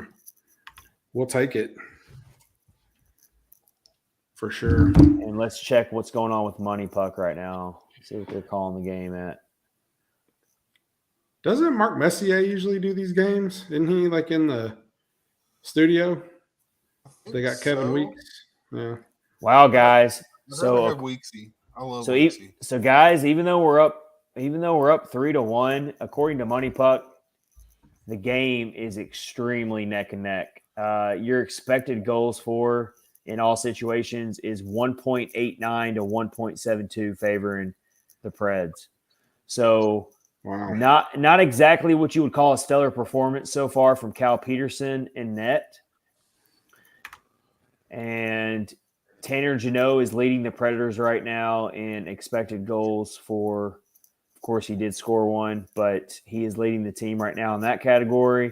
And your deserve to win-o-meter is extremely even. Only 51%. Surprising. Only 51% is favoring the Predators. So it's a 3-1 game.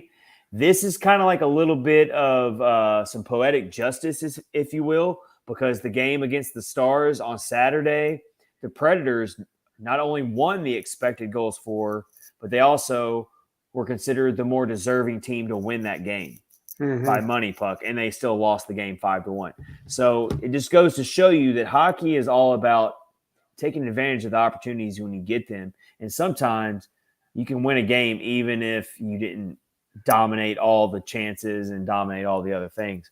So it's still a very close game right now. It's funny. It says probability next penalty is on the Predators, 42%. Shocker. Should be higher than that. This is great. I've never gotten on here before. I'm gonna start getting on. Money here. puck is like Money that's Puck's amazing. Great.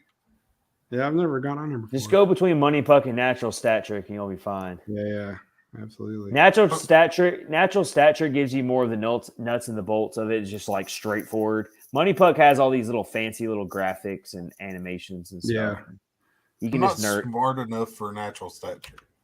Dude, natural. Yeah. And the thing about natural stat trick is it doesn't tell you what any of these things mean. Some of them, so you just have to like guess. That's why you need people like Brian Baston is one of them. Oh yeah, in the Preds community, who just like knows everything about that stuff.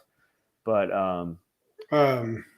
definitely way above my my brain level.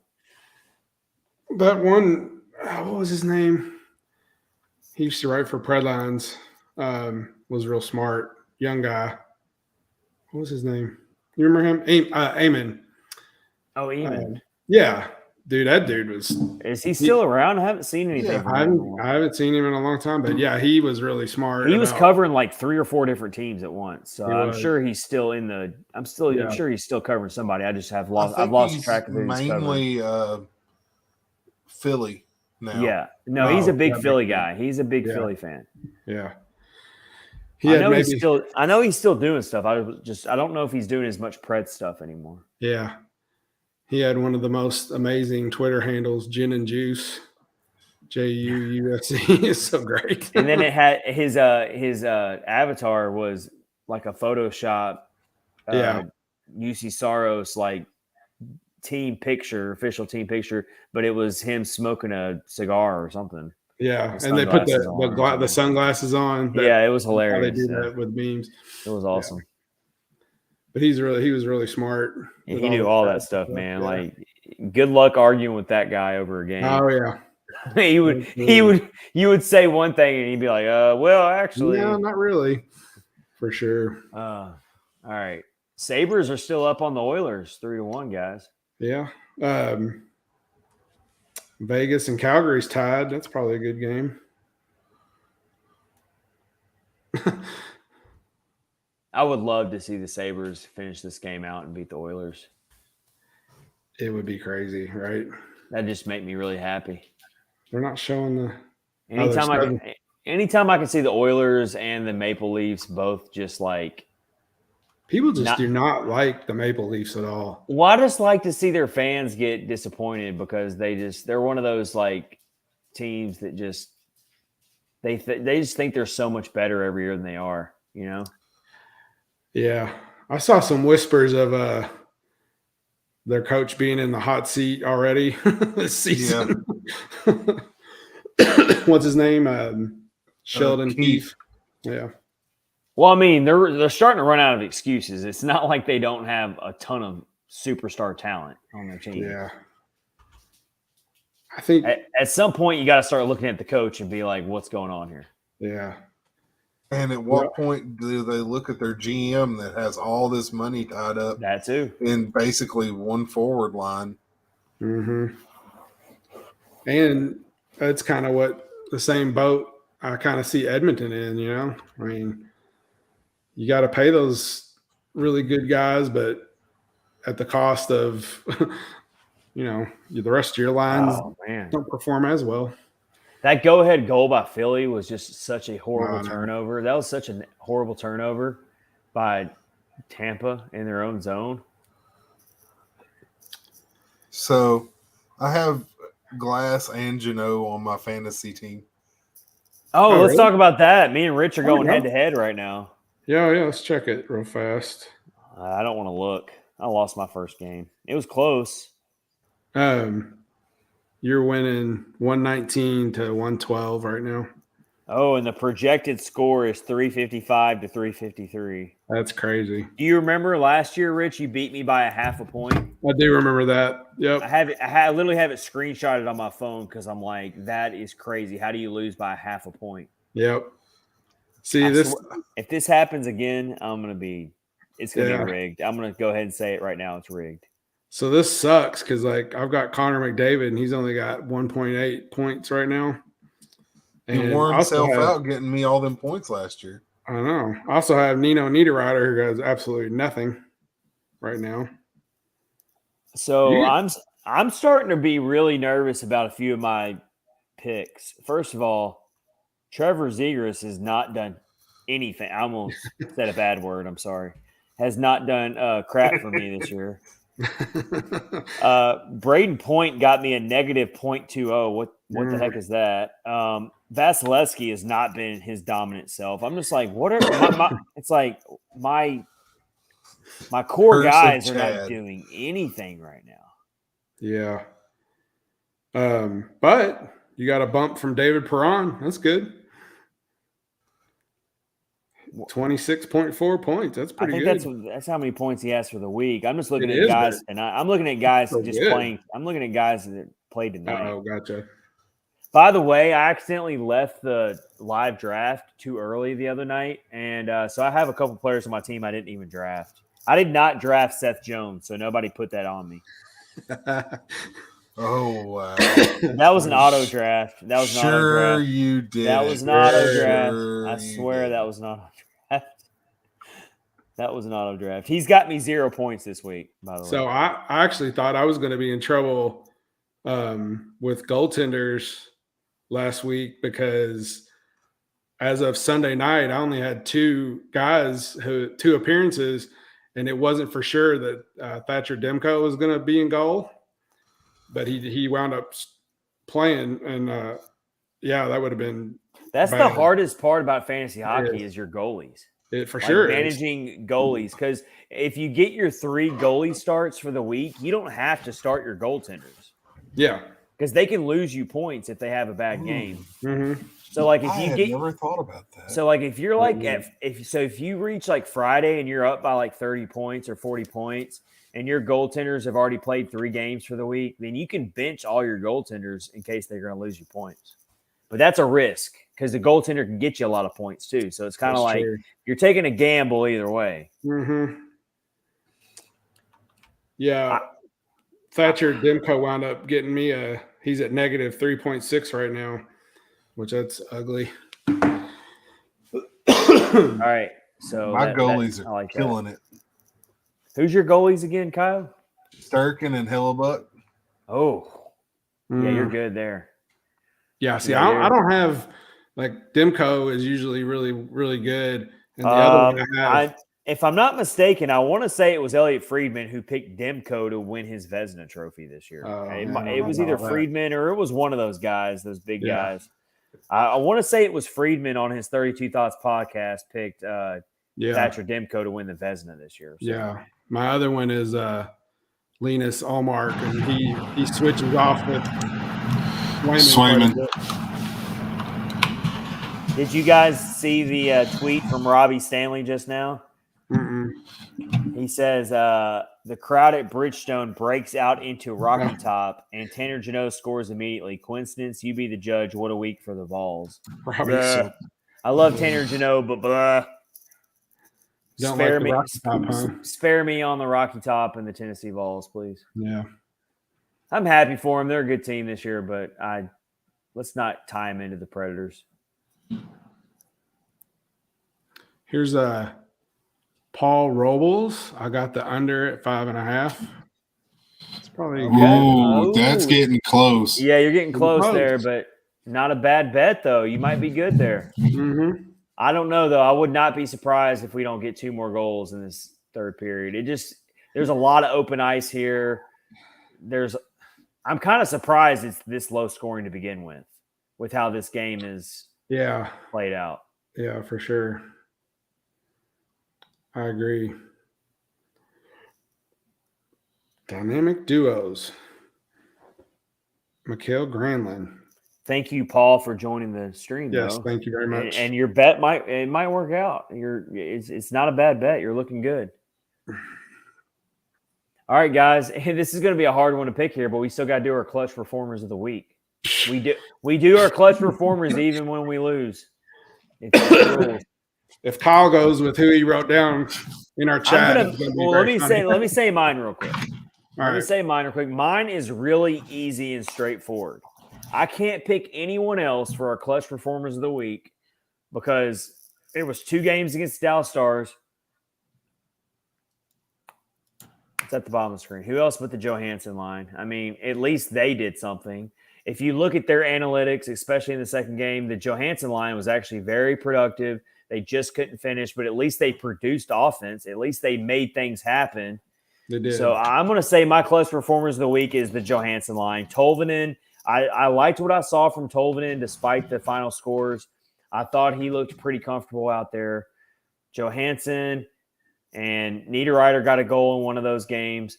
So it's a very easy choice for me this week. It's just give it to the Johansson line. It's not like I'm that impressed by it, but I got to pick somebody. So I'll just go with the Ryan Johansson line.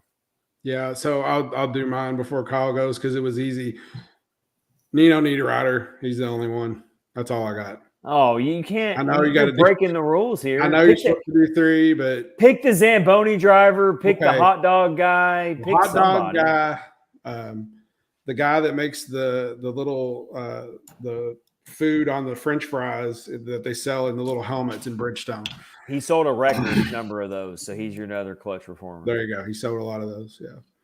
Okay, fair enough. Very ugly. Ugly. All right, and Kyle, you shared yours with us, but I need to be reminded. Who are your clutch performers? Mason Marchment for the Dallas Stars. Jake Ottinger and Nino Niederreiter. So at least you picked one Predators player in our clutch performance. And Jack Daniels. How about that? How about the Wyatt Johnston, the guy who first career game? Oh, yeah. Scored. That was kind of cool. I didn't like that it came against the Predators, but I did think it was kind of a cool story. Yeah, that was cool. I like that. I really don't.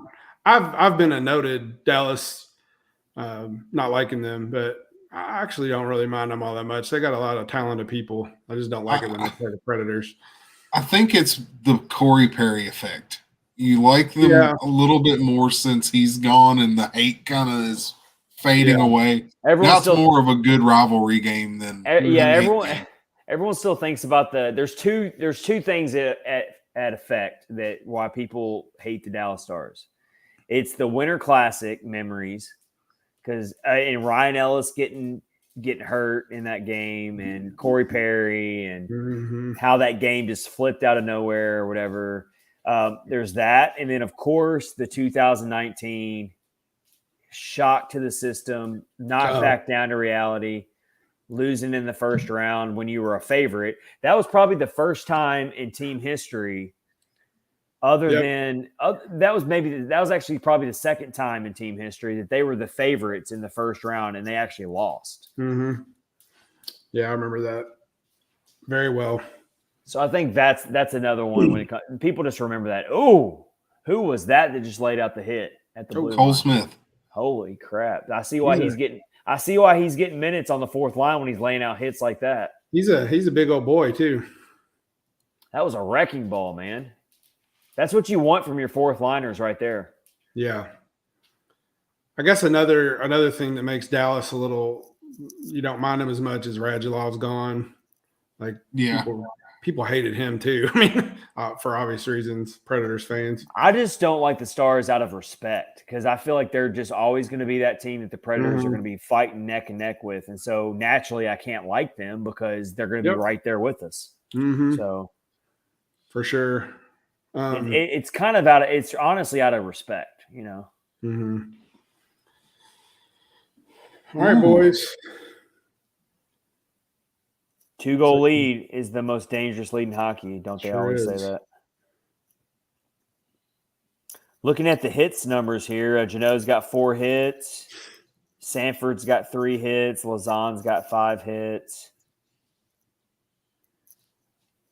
Haven't seen much out of old Nino tonight, huh? He's been quiet. Yeah. He's kind of like been a ghost out there, you know? Like he's Yeah. only been on the ice for 11 minutes, guys. Oh, that's weird. And then Ekholm too. Ekholm's a little quiet. Okay, so nobody used the NHL app because it's totally not right. Oh, really? Yeah, it's saying that all these guys have 10 minutes or less of ice time, but it's still saying it's in the third period. So classic NHL technology here. Their little trackers in their helmet must be broken. I mean, it's literally saying that like these guys if these numbers were correct, then we're not in the third period. Like it's mathematically impossible. That's funny. That's hilarious. So disregard anything I said about any of the numbers just now. I'm just going to throw the NHL app in the garbage and never use it again. It's funny when I just thought of this. So, I guess the year of COVID, they were testing out all the tracking and all the stuff they were going to put on the screen and, ice time and all that stuff. And it wound up turning into ads on the boards for that they put on the around the rink. You just don't see much of the tracking stuff like they talked about, but I do think ESPN does a pretty good job of like sharing like some really like cool stats. Yeah. And, like I think they do a way better job than what NBC Sports Network did. Lazan is in the box again. What is up with that boy? I mean, we knew this. We knew this was going to happen with him. He's always been that type of guy ever since he's been in the league. That was a good stop by Ekholm. But yeah, these are the kinds of things you can't be doing when you're trying to protect a 2-goal lead. Absolutely. Kings was this their 6th power play of the night for the Kings? Yeah, I think so. I mean, you can get away with that maybe against the LA Kings. You can't get away with that against the elite power play teams in this league. If the NHL app is right, I think this is their 6th one, maybe. If it's right, I can't tell. Well, just look at their ice time. See on your end if they're tracking the ice time correctly. Because I mean, that was a dead giveaway when I saw that some of the top line players had only played 8 minutes. I'm like, that can't be right. I don't know. As much as they've been on the PK. Yeah, it's showing like Granlund with 15 minutes, McDonough with 15, almost 16. Forsberg with 14 almost. All right, boys. That is true in terms of this entire game has been on special teams, whether it's the power play or penalty kill. Oh, somebody just had a big block. in with the block. Yeah, right. Monster. Oh, come on. Killed it. Sweet. I like how ESPN does the shot speeds too. Yeah. Like it's just interesting. Like, oh wow, 86-mile-an-hour shot. Like, okay.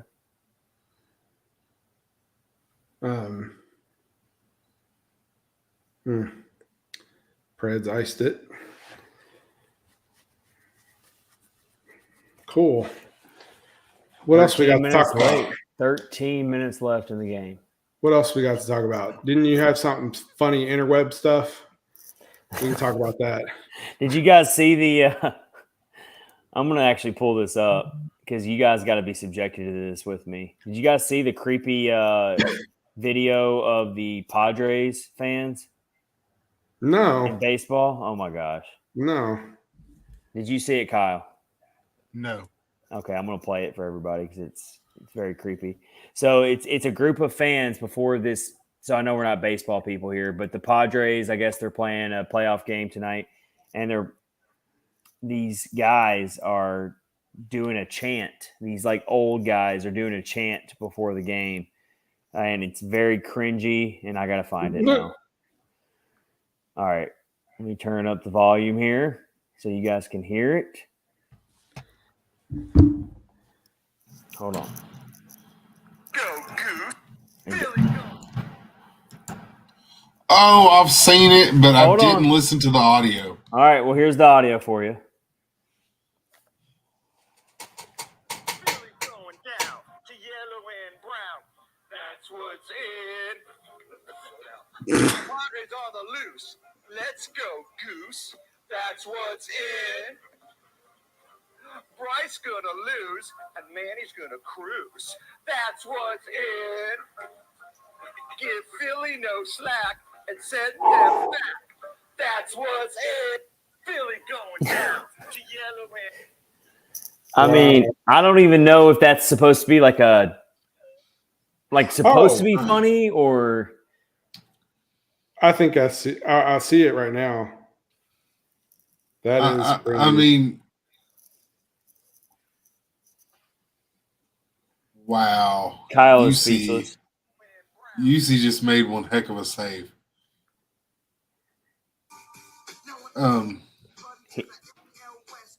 But that goes back to, it sounds like something you'd hear in elementary school. I don't even know. Like I said, I was speechless. Like my skin was crawling when I watched it for the first time. I was like, this has got to be some type of a comedy like skit or something. Like it can't be real. But I actually think it was real. I think it was a real thing. You get that secondhand embarrassment. It reminded me of that rap video that guy did for Calgary last year. Oh, do you remember that? I can't remember what it was called. People just like flamed that so hard because it was just. I see what you did there. Yeah. Oh, I did it and I didn't even mean to. It's 12 o'clock, man. It's the witching hour. We are almost at midnight here, guys. Can we get this commercial break over with so the Preds can win? I know, right? Like, dang. Kyle don't need to take a nap time on the podcast. Hey, guys, I'm about to fall asleep myself, but it's only because of these commercials. What else? Is there anything else funny that was on the internet that you all saw? I had something else, but now I got to find it. You guys didn't find anything funny? I saw. I was going to say, I thought it was kind of wrong that the Kings on their website, their game day preview, they used Victor Arvidsson as their cover athlete. Nice job trolling us there by showing our beloved RV in a Kings uniform. Well, our beloved RV almost cost him the game last night. And then let's see, what else do I got? Oh, yeah. Did you guys see? This is actually really awesome, actually. So did you all see the TikTok video of the random guy? He has a TikTok channel. He's walking through the park and he randomly meets a 97-year-old World War II veteran. And all he does is just hug him basically and say, "Oh, do you want a new friend?" And they end up going to Disney World together and they document it. And it's this random, just spreading kindness, just being a nice person, right? It's that's the whole point of this exercise. And so this random young person went to Disney World with a 97-year-old World War II veteran, made this guy's day, and all this. And so the show Good Morning Football, which is a really popular show on NFL Network, they talked about it. And Cooper Kupp, which is the wide receiver, one of the really good wide receivers in the league for the Rams, LA Rams, they brought this World War II veteran, his name is William Good, brought him to the game. Oh, cool. And signed a football for him. And again, this man's 97 years old, a World War II veteran. There's not very many World War II veterans left. No, for sure. And so I just thought that story was really freaking awesome. That is awesome. So you just don't get to see a lot about that, a lot of that stuff anymore. more of that on social media. But it all started from this random person who has a TikTok channel and just wanted to do something nice and spread like the awareness of being kind to strangers and being nice to people. And so it's turned into a really great movement and a really good awareness thing.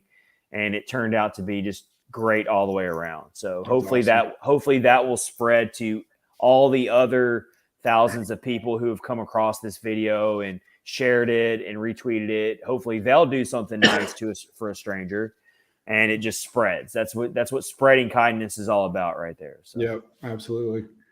That's all I got, guys. But I thought that's a good way to end fun things on the interwebs there. We have another penalty. Dude, they just like crashed into the net was off and everything. And Preds are back on the penalty kill. Shocker of the century. Ryan McDonough's going to have 45 minutes of ice time. Cole Smith. Let's see what happened. Wait, hold on now. That is so – guys, are you seeing what I'm seeing? That was a cross check. They called it. Yeah, is that right? Is that what that is? Yeah, but the two guys were tied up, though. That's like two guys just getting into each other in front of the net. Like, if anything, that's an incidental. You'd think that. I just think that I just don't see how you call that in that situation. Yeah. Interference. Sorry. So looking at Money Puck right now, and the Oilers got beat 4-2. Golly. I love it. But the funny thing of it is, if you look at the deserve to win-o-meter, it was 77% Oilers. Wow. That's pretty bad. Yeah, that's way worse than what the Preds went through against the Stars, but it was kind of almost the same way. Right now, the deserve to win-o-meter in this game is 57% LA. Are you serious? Yep. 57 to 57.3 to 42.7. Well, all I know is if this game doesn't end soon, my dog's going to pee on my rug because he's ready to go out right now. He's like, man, I don't care about your stupid Watchalong. Stick biscuit game, whatever it is. Watchalongs don't mean nothing to me. I got to pee. He's like, I'll show you. You want to watch something? Watch this. Watch me pee on your carpet. Well, he's also a senior dog, so I feel like if I take him out right now, he's going to take so long that the game will be over by the time I get back. So might be. He takes his sweet old time. Yeah. My dog takes her sweet time when I take her out, but she only does it when it's either raining or super cold out. I don't know if you guys can hear that, but my wonderful dog who probably has to pee is now drinking a bunch of water. So I'm sure that'll make the situation even better. Nothing better than that sound. No, it drives me crazy when he's licking. I know. That licking sound when dogs they won't stop doing it. Oh, it drives me crazy. It's like nails on a chalkboard for me. Yep. And I'm a dog person. I love dogs, but that drives me crazy. Our dog sleeps in our bedroom on her bed at the foot of our bed, and she usually starts like cleaning herself like at 4 a.m. And you hear that nasty sound, and it's like, yeah, it's the worst. I hate it. Stop it. I can't say anything because he'll just do it even more if I say anything. It's like, Jeremy Gover just posted a thing. As of right now, the Kings have taken 4 penalties for 8 minutes. Nashville has taken 8 for 16. Yeah. So literally double. Right on par. Par with the Predator way. We always talk about the Predator way. Well, it seems like the Predator way is just their identity is. I think at some point John Hines in the press conference is going to say, "Oh yeah, that's our identity. We take penalties. We like to sit in the penalty box because we're going to live with it." Luckily, the Kings have not been very effective. Oh man! Luckily, UC Saros is on some kind of superhero mode. Did you just try to mix up Juuso Parssinen? He's been on the brain lately. Easy mistake. But Saros caught that like a catcher. Like, I mean, he sure did. Just imagine when both of them are on this team at the same time, which is going to be sooner than You know what Saros is later. really. You know what Saros has shown us tonight. He's shown us what we've all known him to be, which is he knows how his flexibility and his ability to cover. He's a small goaltender by NHL goaltender, terms. And the way he covers that entire net, despite his smaller size, he's showing it off tonight. Yeah. He's been in great position all night. But again, I feel like I'm jinxing him here, so I really don't want to talk about him too much. Yeah, for sure. So when Juuso Parsonen's playing, when he does something good, is everybody going to go use? So we got juice and use. Does that make sense? Yeah, I like it. Is that going to work? So Kyle, I know you got some stuff on Juuso Parsonen. So our friend Eric Dene over at on the forecheck on the future OTF on Twitter. There's another one of your smart ones. Yes. If you want to know about Predators prospects, look at him. I still don't know why he's not employed by the team yet. Yep. But he did an interview with Carl Taylor and talked about several of the players. It's an extremely good read. I suggest y'all go check it out. But the one thing that stood out to me, oh no, Rich, I don't like what you're doing. Yeah, that was. I saw that coming from a mile away, though. Jinx. Go Boo. ahead. That's just getting outskated. Oh wait, who? That was speed. That was literally straight team speed. Is that what you saw, Rich? Mm-hmm, for sure. I mean, tic tac. Well, but it was. Yep. And perfect timing. That was perfect timing on the pass too. I mean, but that was It looks like Carrier was just a little bit beaten down the boards. Like Carrier just couldn't keep up, which don't have to say that very often about him. No, he's normally pretty solid. In that regard, he was beaten down the ice just a tick, just enough to allow for the cross ice connection there. There's a giveaway. Rich, I don't like you being ahead. Yeah, no, I don't either, if I'm being honest. Oh, no. All right, Kyle, go ahead. Okay, so Taylor, when I asked about Parsonen, was saying he will be shocked if he spends the entire season in Milwaukee. Really? That's some big stuff there. That's a big thing to say there. He couldn't stop talking about how mature and how professional he is and how he's so detail-oriented and he's just a professional player, especially at his age. That's awesome.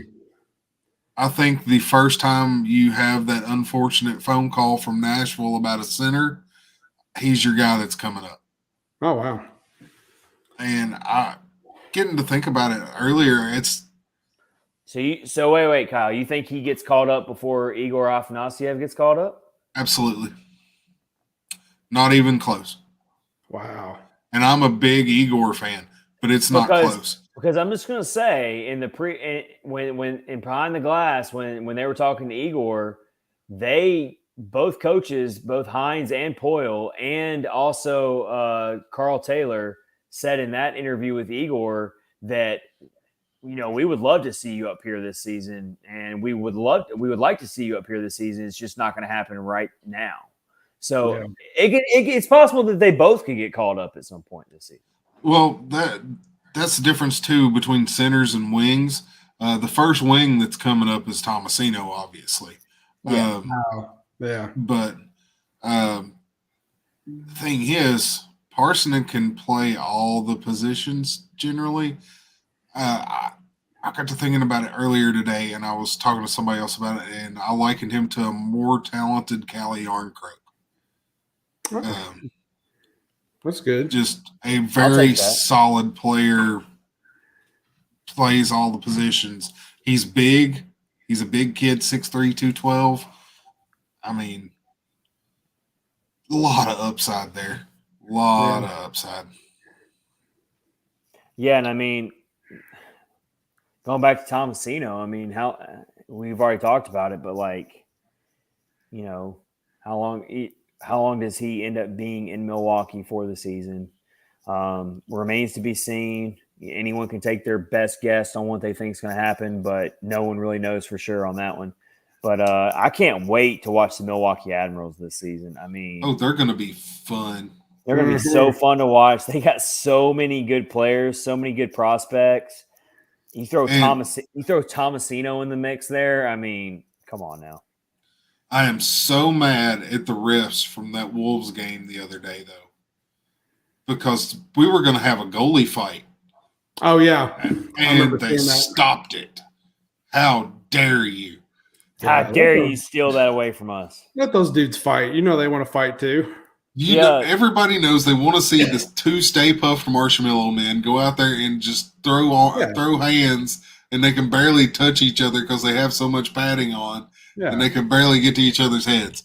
It's like when those guys they dress you up in those inflatable sumo things. Yes, that's exactly what it is. Yeah. So the Milwaukee Admirals open up their season with a 5-2 win over the Chicago Wolves this past Saturday. Who were the class of the AHL last year. Talk about a big win to open the season. Looking at it here, you're seeing a lot of the same players who we know all about. Yusa Parson had an assist in the game. Jimmy Huntington, I know he's not necessarily an NHL player probably, but I liked what I saw from him in the preseason and in the prospect camp. So he gets 2 points. Jordan Gross, who initially made the first roster out of training camp, he gets 2 assists in the game. John Leonard, who was part of the Luke Cunnin trade, gets 2 assists. And then how about Devin Cooley getting the start, makes 27 saves. Yeah, right. I think they're saving Askarov for the home opener. Yeah. Because that first game was in Chicago. Yep. CJ says going up, Tomasino, Parsonen, and Igor. Yep.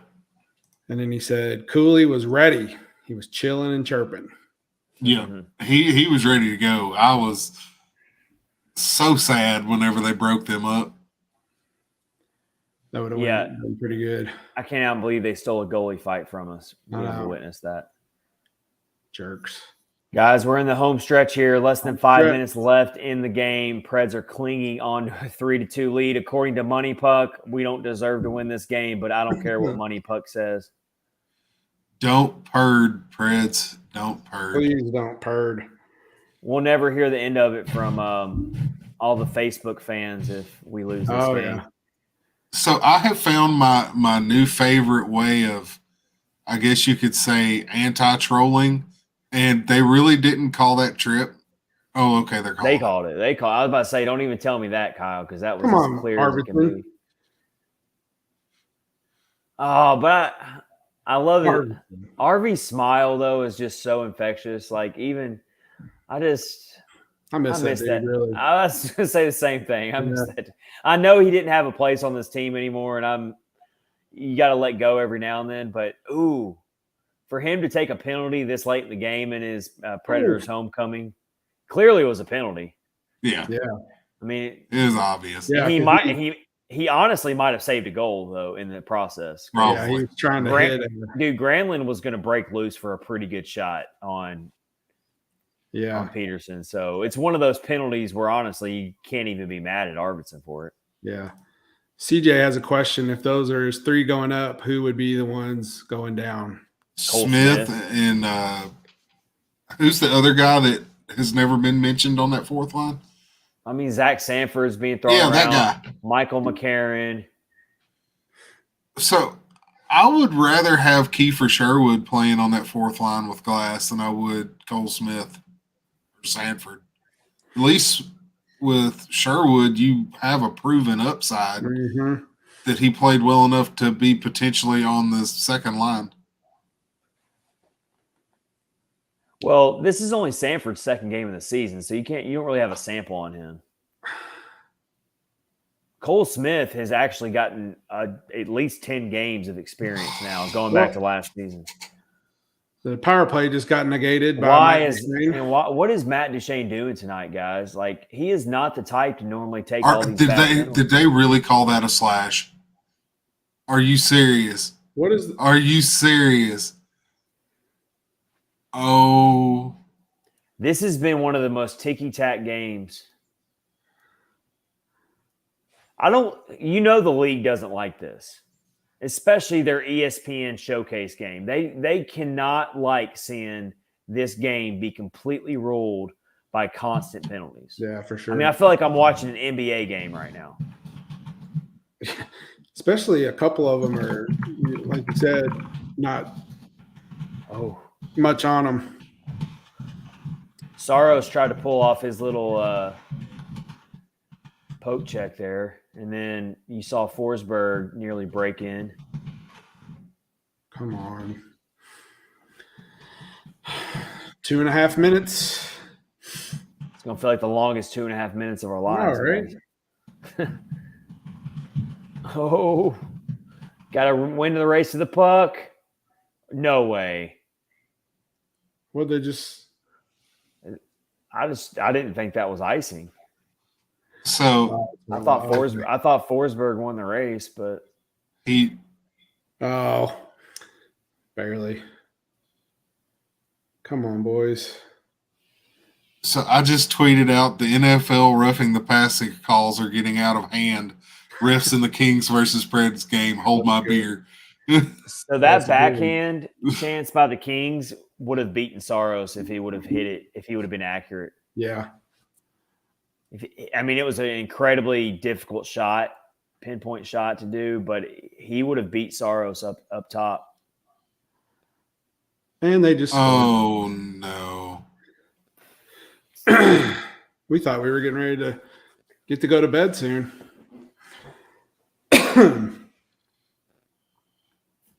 Wow. These watch-alongs never disappoint, do they? They sure don't. There's actually some Kings fans in the building, man. You don't normally see that. That's really weird. Oh, yeah, he beat Saros clean. I think Bridgestone Arena is starting to clear out a little bit. Well, it's forever late. It's only 11 there, though. Saros has to make that save. I'm sorry, guys. Arvidsson. Saros I think that's a save Saros needs to make. Oh, so that guy's had 3 goals this season, and 2 of them are tonight. So you don't even want to say the guy's name. You're just going to say that guy. Well, I'm afraid I don't know if it's Roy or Wah. it's Wah. It is Wah? You sure? Well, the Kings are actually trying to make – we're talking like this game's going to overtime. The Kings are actually saying, no, we'll just go ahead and finish it right now. God, man. I know, right? I still the slash that was called against Duchesne was not a slash. No. He was going for the puck. Like his stick was barely brushed over his hands. A slash is when you slash somebody. That's not a slash. That's a graze at worst. Yep. You guys ready for this? The Kings have had 8 power plays tonight. 9 now. Are you serious? They just called another penalty? No, including that last one. Okay. Oh, it hadn't updated yet. It hasn't updated yet.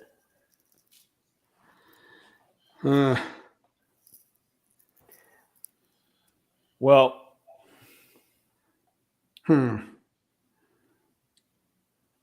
Interesting. Rich is speechless. I'm speechless. Yeah, I don't know what to say.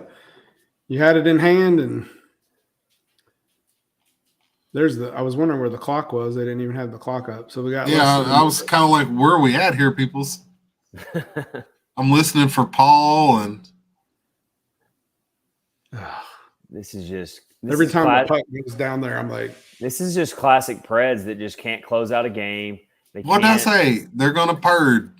They purred. They're just like they have a hard time just getting organized. Yeah. And it looks to me like they're just playing for the overtime point at this point. We get like that point. They're just like, screw this. Like, we don't even want to let the Kings score another one on us. Mm-hmm. I'm all for getting all the points you can, but they're literally now. They're not trying to score right now. They're holding up Scott Van Pelt in Sports Center right now for this. That's awesome.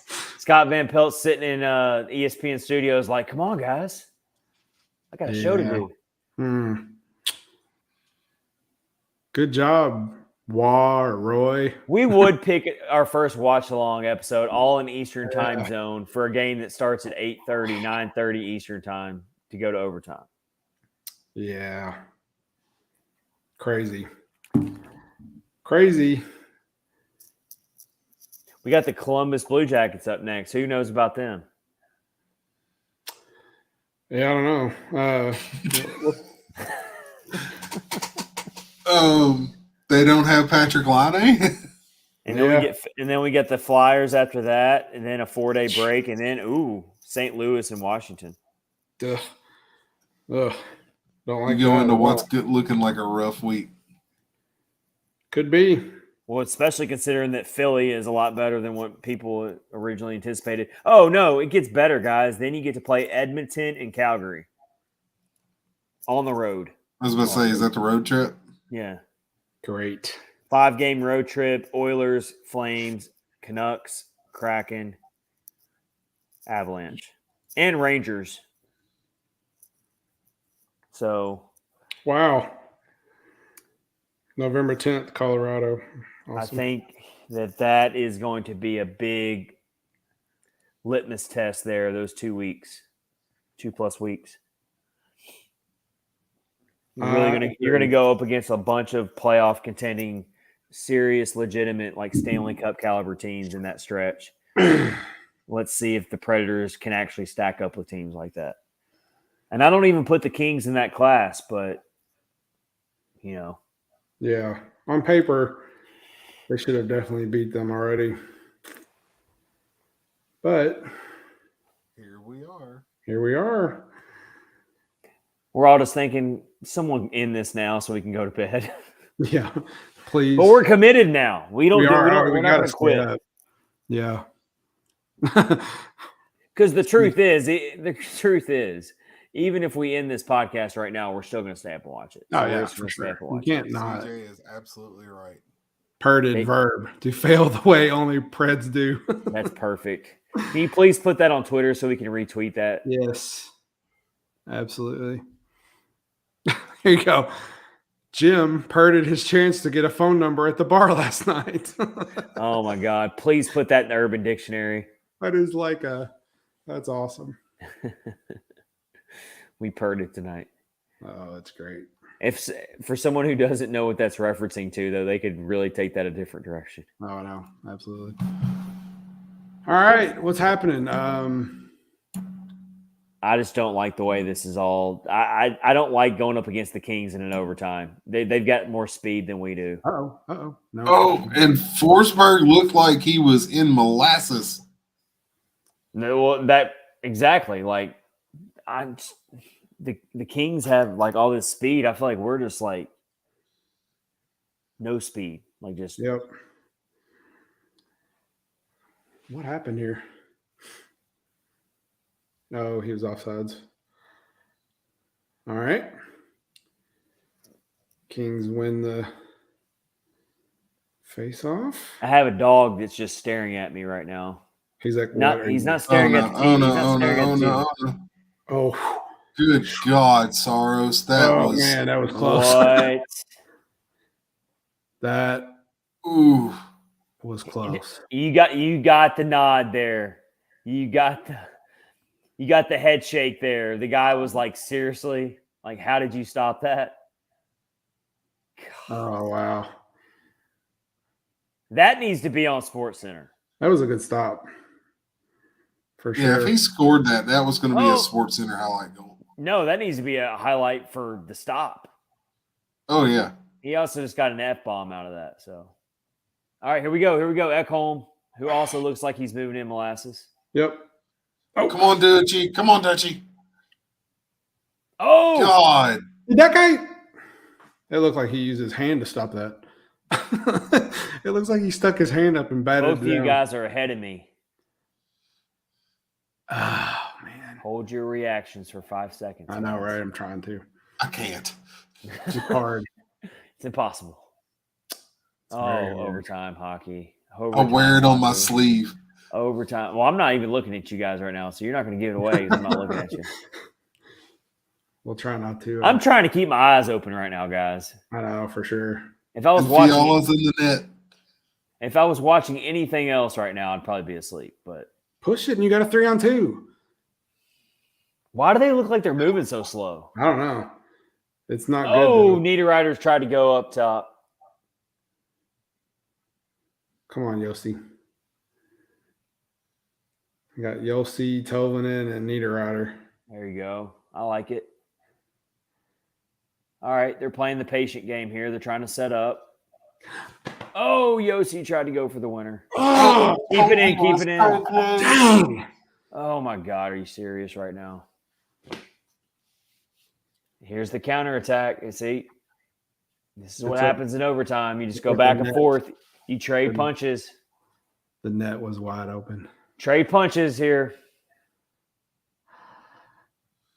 Oh, Juice again with a big stop. This is like, This is not good for my stress level. Right? it's too late for this. Oh, man. I just want to go nap. This is like, Oh, yeah. Man, if Duchesne had not skated down another foot, God, he'd have had to man. go. both goaltenders, you got to tip your cap to them right now. Oh, man. Look how close that was. Oh, it hit Yeah. off a player. Yep. That's going in the net if it doesn't hit off that Kings player. Yep. Oh. What are we doing here? Oh. Oh. God, another Oh, freaking save. penalty on the Kings. There we go. And you've got almost 2 minutes to work with it. This is your time. I don't want to see this go to a shootout. Come on, guys. You got almost 2 minutes here. It's going to be 4-on-3. What happened? Let's see. Holding. Let's Oh, see. yep. Yeah. But he had to. He had Oh, no yeah, choice. he had to. He knew what he was doing there. He had Forsberg going in. Forsberg finishes goals like that all the time, and he probably would have beat Peterson. Drew Doughty holding. That's what they're saying on the broadcast too. They're agreeing with that. It's like you didn't have a choice. You had to take it. 4-on-3 to end the game. Face off win. All right, boys.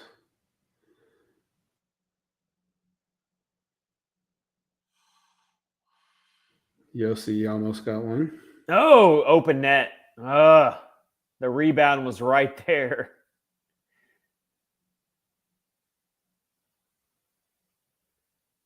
Oh. I hate being behind you guys. I feel like I'm so out of the loop. Well, for the longest time when you were in Nashville, I was like 30 seconds behind you. Yeah. That was horrible, yeah. Oh, how the turntables. That's right. Oh, Gosh. what is going on here? Dude. That's brutal. Dude, Shane can't buy one tonight. No, That he's- is brutal.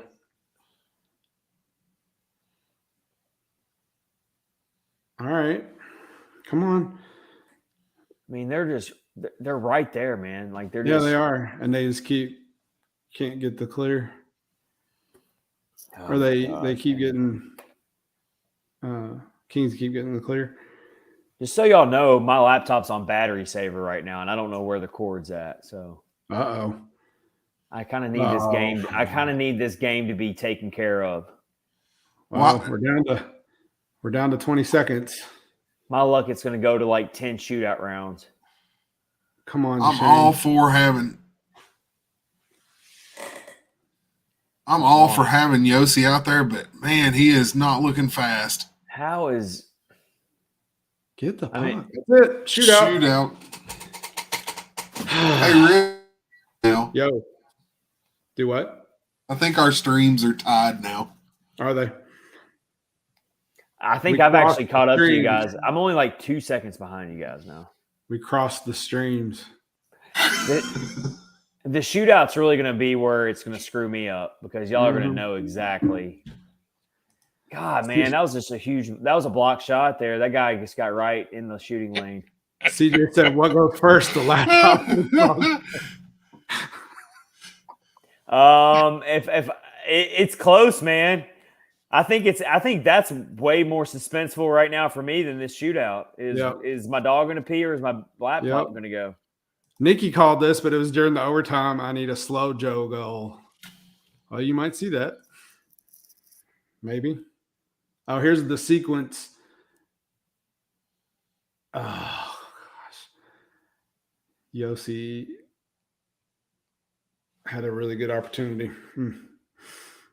All right. The worst thing in hockey, in my opinion, happening right now. I agree. It's cool to watch, but I don't like games ending this way. I don't think it's not well, in this case, neither one of them. I've always said that they should extend the overtime to 10 minutes. Yep. Yeah. You would settle most of your games in 10 minutes. I think so. 3-on-3. I think so. Like this game we're watching right now, I think it would have been settled in 10 minutes. Yeah. Well, Forsberg got stopped. Oh, Kevin Fiala. Of course. First up on the. Watch it be Fiala and Arvidsson who score the shootout goals. Come on, Sar. Good save. You said nope. I was a little worried there that Saros was a little too far out, but he recovered. He always does that, though. He recovered. He likes to challenge the skater. Yeah. Well, that does force the skater to have to make a decision. Like it changes their angles. It does. Like whereas if you sit back too far, they can make more. All right, here's Duchesne. I don't. Whatever. Dude, what a shot that Peterson's on one. Yeah, you just got to give it. You just got to give it to Peterson. I can't. Duchesne executed that perfectly, and he just stopped it. Oh no! Yep, there's one. All right, Preds got a score here. Preds got a score here to keep this shootout going. Yep, that's a good move. It was a good move. Juice wasn't over far enough. And he don't have enough leg. I mean, he was fully in. I mean, he physically did everything he could do to stop that. There's literally nothing else he could have done there. He couldn't have grown 2 inches. Come on, it's on the captain's stick right here. That's it. That's ball game.